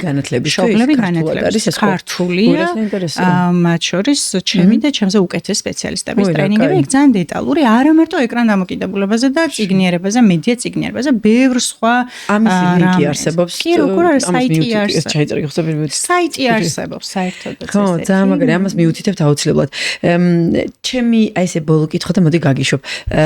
აი რა სირთულეებს იწვევს და რა პრობლემებთან არის დაკავშირებული, თუნდაც სოციმედიის ჭარბი გამოყენება მოზარდების მხრიდან და აი გაჯეტების ბავშვებს რო ეძახიან, ასე ვთქვათ. როდიდან იწყება პრობლემები და ძირითადად თუ აქვს რაღაცა ერთი მახასიათებლები, რაც ამ ბავშვებს ახასიათებთ. ალბათ სავარაუდოდ ლოგიკურად იქნება კომუნიკაციის პრობლემები და კომუნიკაციის გართულებები, იმიტომ რომ სულ ვირტუალურ სამყაროში არიან სავარაუდოდ და ეს პირადი ურთიერთობების გამოცდილების ნაკლებობის გამო აი ესე face to face ალბათ უჭირთ ლოგიკურად, მაგრამ არის თუ არა კიდევ რაღაცა სხვა გართულებები, უფრო ფსიქოლოგიური მიმართულებით. ნახე, კომუნიკაცია არის ძალიან ბაზისური უნარი. მე მესმის რომ კიდე რომ მოკლედ გიპასუხო, მაგრამ არ გამოვა ეგ ამბავი. ნახე, კომუნიკაცია ძალიან ბაზისური უნარია და ბაზისური ნიშნავს იმას, რომ კომუნიკაციაზე უნდა დაშენდეს ძალიან ბევრი უნარი. როდესაც ეკრანი შემოდის და მე კომუნიკაცია ცოცხალი არ მაქვს მეორე ადამიანთან, მაგიტო ვერ ვსწავლობ ზუსტად, რომ ამ რაღაცებს იმ ეკრანთან ვერ ვაკეთებ. თუ კომუნიკაცია პრობლემა იცი რა არის ყველაზე მეტად? ენა და მეტყველება. იმიტომ რომ კომუნიკაცია ქუდი და ენა მეტყველება მის შემადგენელი ნაწილია. ენა რა არის? გავიგო და ვთქვა და მეტყველება უფრო არტიკულაციურია, ხო? რამდენად სწორად ვთქვი რაღაცა სიტყვა. ამიტომ, როდესაც ეკრანზე დამოკიდებული ვარ, ძალიან დიდ დროს ვატარებ ეკრანთან 5 წლამდე ასაკში. ფიზიკური განვითარებაც პრობლემა მაქვს. მოტორული განვითარებაც პრობლემა მაქვს. შემეცნების განვითარებაც პრობლემა მაქვს. მეტყველებაც შეიძლება გვიან დავიწყო. კომუნიკაციაც კი ვთქვით რომ პრობლემაა, ენის გაგებაც შეიძლება იქ რაც მესმის ვიგებ იმას კონტექსტით, მაგრამ შენ რო იგივე მითხრა შეიძლება ვერ გავიგო ცოცხალ სიტუაციაში. თუ ძალიან დიდ დროს ვატარებ ეკრანთან, მე ამ უნარებს ვერ გამოვიმუშავებ. მით უმეტეს თუ მოწყვლადი ვარ ამ პრობლემების, ისედაც ჩემი თავის ტვინი ცოტა ატიპიურია და ისედაც მიდრეკილია რომ ეს ყველაფერი დავაგვიანო და ეს ეკრანი საერთოდ არ მეხმარება, რომ ეს დავაგვიანო კი არა, რაღაცნაირად დროულად დავიწყო რა და უფრო ადრე თუ არა, დროულად მაინც ან ცოტათი დაგვერებით მაინც დავიწყო. ეს ამ ასაკში პრობლემა რაც არის. ცოტა მერე ასაკში და თუმცა ამ ასაკშიც მოდის სენსორული სირთულე. ბავშვი არის სულ აგზნებული, სულ მოძრაობა ჭირდება, მერე კედლებზე გადის, იმიტომ რომ სენსორული შეგრძნებების შიმშილი აქვს ერთი და მეორე პირიქით overwhelmed არის, გადამწვარია. ეკრანი ძალიან დიდი სტიმულაციაა ბავშვისთვის იმ სკროლში, რამდენ რაღაცას უყურებს, რასაც მის თავის ტვინი ვერ ფილტრავს და რო ვერ ფილტრავს და ეს ყველაფერი მის გონებაში და გრძნობებში რა ჩნდება, სულ შიმშილი აქვს. მერე ამ სენსორულ სირთულეებზე და ენერგიის მოზღობებზე შეიძლება წამოვიდეს უსტად ეგ, რომ ბავშვი მართლა გახდეს გადაჭარბებულად აქტიური და ჰიპერაქტიური. მერე ამას მართლა შეიძლება დაემატოს ის, რომ აგრესიის გამოვლენა დაიწყოს, იმიტომ რომ ამდენი ემოცია ვერსად ვერ წაიღო ამ ბავშვმა და ამდენი ინფორმაცია და არ არის ეს მთლად მისი ბრალი, რომ იქ გაბრაზებულია ჭირვეულობს, ტირის, ხვირის, ჩხუბობს, ვერ გაიგე რა უნდა, ვერ იძინებს, არ ჭამს თუ ეკრანი ჩართული არ აქვს, ეკრანთან რო ჭამს უაზროდ ყლაპავს და სულ ვერ გაიგო რა ჭამა, მოეწონა, არ მოეწონა. მე მაგას მივყავართ, ხა ეგ იცი შენ ჩემზე კარგად რა პრობლემებამ და გაუაზრებლად რო ჭამ საჭმელს. მოზარდობაში სხვა პრობლემა. მოზარდობაში შემოდის უსაფრთხოების პრობლემები, სოციალური პრობლემები, სხეულის ხატი, იდენტობა, ქცევის კარგი ქცევა არ არის, ცუდი ქცევა არ არის. სწავლას რო ეს დრო აკლდება, რა უნდა ვაკეთო ცხოვრებაში, мотиваციის დაკარგვა ყველაფრის კეთების, რომ სხვა ყველაფერი აქვს, მე არაფერი არ მაქვს, ან ისეთი კარგი მაინც ვერასდროს ვერ ვიქნები. ძალიან ბევრი პრობლემა. ოღონდ მოზარდობაში სხვა პრობლემები შემოდის. უფრო მძაფრად არის, იმიტომ რომ მაგ დროს რაღაც ისედაც ემოციურად აღგზნებული ჰორმონები მობუქრობს, რაღაცა ყველაფერს მძაფრად აღიქვა. მოზარდობაში ზოგადად ბევრი რამე უფრო მძაფრად არის, მაგრამ ნახე, ამ ყველაფრის მიუხედავად ჩვენ მაინც არ ვამბობთ, რომ ეკრანი უნდა აიკრძალოს.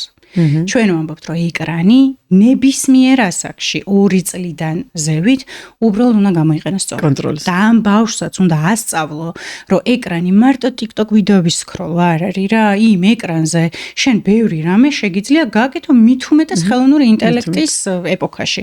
მაგრამ ამას არავინ ამ ბავშვს არ ასწავლის. პირდაპირ მე ჩვენ მარტო პრობლემებზე ყველაფერი შეუძლია ბავშვს ისწავლოს ეკრანიდან ცოტა დიდ ასაკში რა და განსაკუთრებით მოზარდობაში. მეგობრების შეძენაც შეუძლია.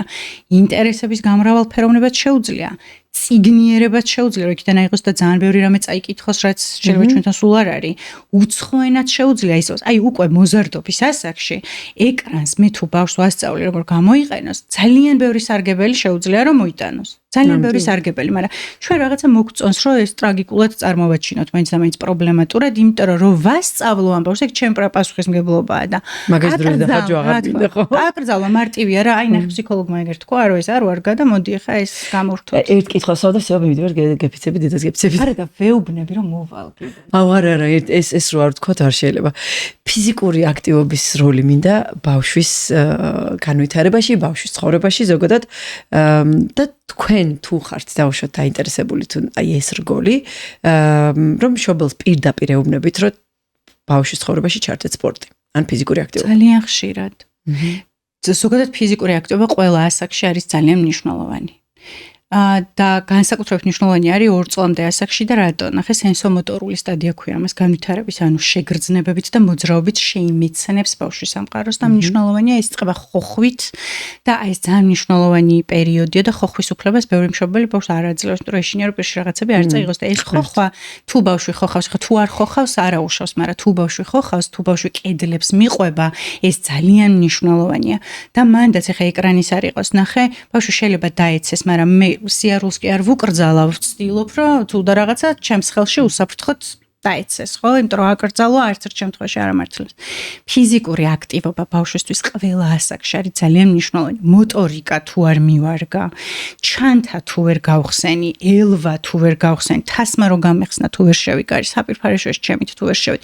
ყველაფერი ფიზიკური აქტივობაა რა, მე არ ვიცი ხა, მაინც ვარჯიშზე ესე ვერ ვილაპარაკებ, თუმცა მაგაზეც ვილაპარაკებ, მაგრამ აი ეს მოტორული და ფიზიკური აქტივობა ბავშვისთვის, რომ აი ესენი ვასწავლოთ, ეს ძალიან მნიშვნელოვანია და ბევრი სპეციალისტი, როდესაც მასთან თერაპიაზე ბავშვი მიდის, შეიძლება მეტყველების სირთულით მიდიოდეს, მაგრამ აი ნატიფ მოტორიკაზე მუშაობდეს პარალელურად, იმიტომ რომ ეს ორი რაღაცა ერთმანეთთან თავის ტვინში ძალიან დაკავშირებული. ჩვენ ხო ვთქვით, რომ ყველაფერი ცალ-ცალკე არ არის პირიქით, ყველაფერი ერთმანეთთან კავშირში. ეხლა რაც შეეხება სპორტს, ჩვენ სხვადასხვა მიზეზით და მიზნით ვუწევთ სპორტს რეკომენდაციას. ერთი რო სპორტი ეხმარება ბავშვს თვით დისციპლინის გამომუშავებაში და დისციპლინის გარეშე ძალიან ცოდო ხარ ადამიანი ამ ცხოვრებაში, ვერაფერს ვერ იზამ თუ დისციპლინა არ აქვს, ვერც ისწავლი, ვერც ჩაიცვამ, ვერც ხელპირის დაბანას ისწავლი და ვერაფერს ვერ გააკეთებ. მოკლედ დისციპლინირებული თუ არ ხარ, იქნები სულ ქაოსში და მე გაგეზდება შფოთვა, რომ ქაოსში ვარ, მაგრამ ვერ დაალაგებ იმ შენ ქაოსს თუ დისციპლინა არ აქვს. ძალიან ადრეული ასაკიდან დისციპლინის გამომუშავებაში სპორტი ბავშვს ძალიან ეხმარება. ჩვენ სპორტისტვის გაგვიწევია რეკომენდაცია ფიზიკური აქტივობისთვის მარტო არა, ბევრი ენერგია აქვს და ვერ ხარჯავს და რაღაცას როგორ მეუბნებით, რომ აი სპორტი ისეთია რა, რომ აი რაციონალურად არის ეს ენერგიის გამოხატვა, ისე რომ თან რაღაცას სხვა უნარებსაც ეს ბავშვი შეიძენს და თან ეს მიეხმარება. ძალიან ხშირად გვითქვამს ფიზიკური აქტივობა, მაგალითად სურვა, როცა შფოთვა აქვს ბავშვს, ან დადაბლებული გუნება განწყობა, ფეხით სიარული, ველოსიპედით სიარული, როდესაც ემოციური სირთულეები მაქვს. მეგობრების შეძენა თუ მჭირდება და სკოლაში მეგობრები არ ამყავს, მაგ შემთხვევაშიც გაგვიწევია ჩვენ სპორტისტვის რეკომენდაცია. ზოგადად ისე რა ვუწევთ რეკომენდაციას ნამდვილად, იმიტომ რომ ამის მნიშვნელოვნებას ჩვენ ვხედავთ, მაგრამ რეკომენდაციას ვუწევთ სხვადასხვა მიზნით. გააჩნია ამ ბავშვს რა საჭიროება აქვს, მაგრამ ძალიან მნიშვნელოვანი არის სპორტის იმ სახეობაში კი არ ჩართო ბავშვი შე რო გინდა ვარსკვლავი რასაც ბავშვს საინტერესო. ბავშვი არის ძალიან მნიშვნელოვანი. კი, რაც ბავშვს საინტერესო, მანდარი მნიშვნელოვანი რომ ყველაფერი მოაცდებინო, რომ მე ნახოს რა ეს არის მისთვის ყველაზე ისეთი სასურველი. აუ, ძალიან დიდი მადლობა. ისეთი ამოუწურავთ. მგონი შეიძლება საათები ვიждეთ და ვერ ამოვწუროთ ეს თემა. ძალიან დიდი მადლობა ჩვენთან სტუმრობისთვის. ძალიან საინტერესო იყო მართლა. დიდი იმედი მაქვს, რომ ჩვენ მშობლები ძალიან ბევრ რაღაცას გავითვალისწინებთ, თუმცა ძალიან მესმის, იმიტომ რომ მე თვითონაც მშობელი ვარ, ხანდახან ნერვი მართლა არ მყოფნის ის კი არა ვიჭერ ჩემ თავს, რომ მე ვღრიალებ და ვუღრიალებ და ვიცი რომ არ შეიძლება. მე ნუ ავქნავ ისეთ ძმაში ვარ, ისეთ დროებაში ვარ. შერი მითხრა რომ კონკრეტული მითითება მომეწიო, რატო არ იღრიალოს ჩემმა ბავშვმა და არ უნდა იღრიალოს შენ და არ მე არ ვიღო მართალია, მე არ ვიღრიალო ის არ იღრიალო. მოდელირება ძალიან მნიშვნელოვანია. კი, ვიცი რომ პირველი მოდელი ზუსტად არის მშობელი და იგი ინდაც იმ ფიზიკურ აქტივობაში მშობელს რო უყურებს მე ბავშვს იგივე უყალიბდება გინდაც იმ ბრაზის გამოხატულ იგივე ხა მე რო უთხრა შენ ტელევიზორს ნუ უყურებ და მე სკროლ რა კი ბატონო ასე რომ ჯერ ჩვენ ვიმუშაოთ რომ ჩვენ გამოვსწორდეთ და მე მოდით და მე ვიყანეთ ყველა მაინც ფსიქოლოგების პაციენტები ვარ საბოლოოდ პაციენტები კი არა მუშტრები ძალიან დიდი მადლობა ძალიან უნდა გთხოვოთ რომ დაალაიქოთ ვიდეო გავზიაროთ მეგობრებს და დაგვიკომენტაროთ თუ რაიმე ისეთი საინტერესო თემა ან გამოგრჩა, ან კითხვა გაქვთ დარწმუნებული ვარ, რომ ზანდა გვიპასუხებს იქ კომენტარებში, შევაწუხებთ იქ რა ჩვენ ხო არ გვექნება რაღაც პროფესიული პასუხები. ძალიან დიდი მადლობა. ყველაფრისთვის ძალიან დიდი მადლობა სნეკის კარაქს, რომ ჩვენთან იყო აი ამ ხნის განმავლობაში და მთელი ამ სეზონის განმავლობაში და თქვენ კარგად იყავით და შევხვდებით უკვე მომავალ სეზონზე. ძალიან საინტერესო თემებით. აბა კარგად. და კარგად ძალიან.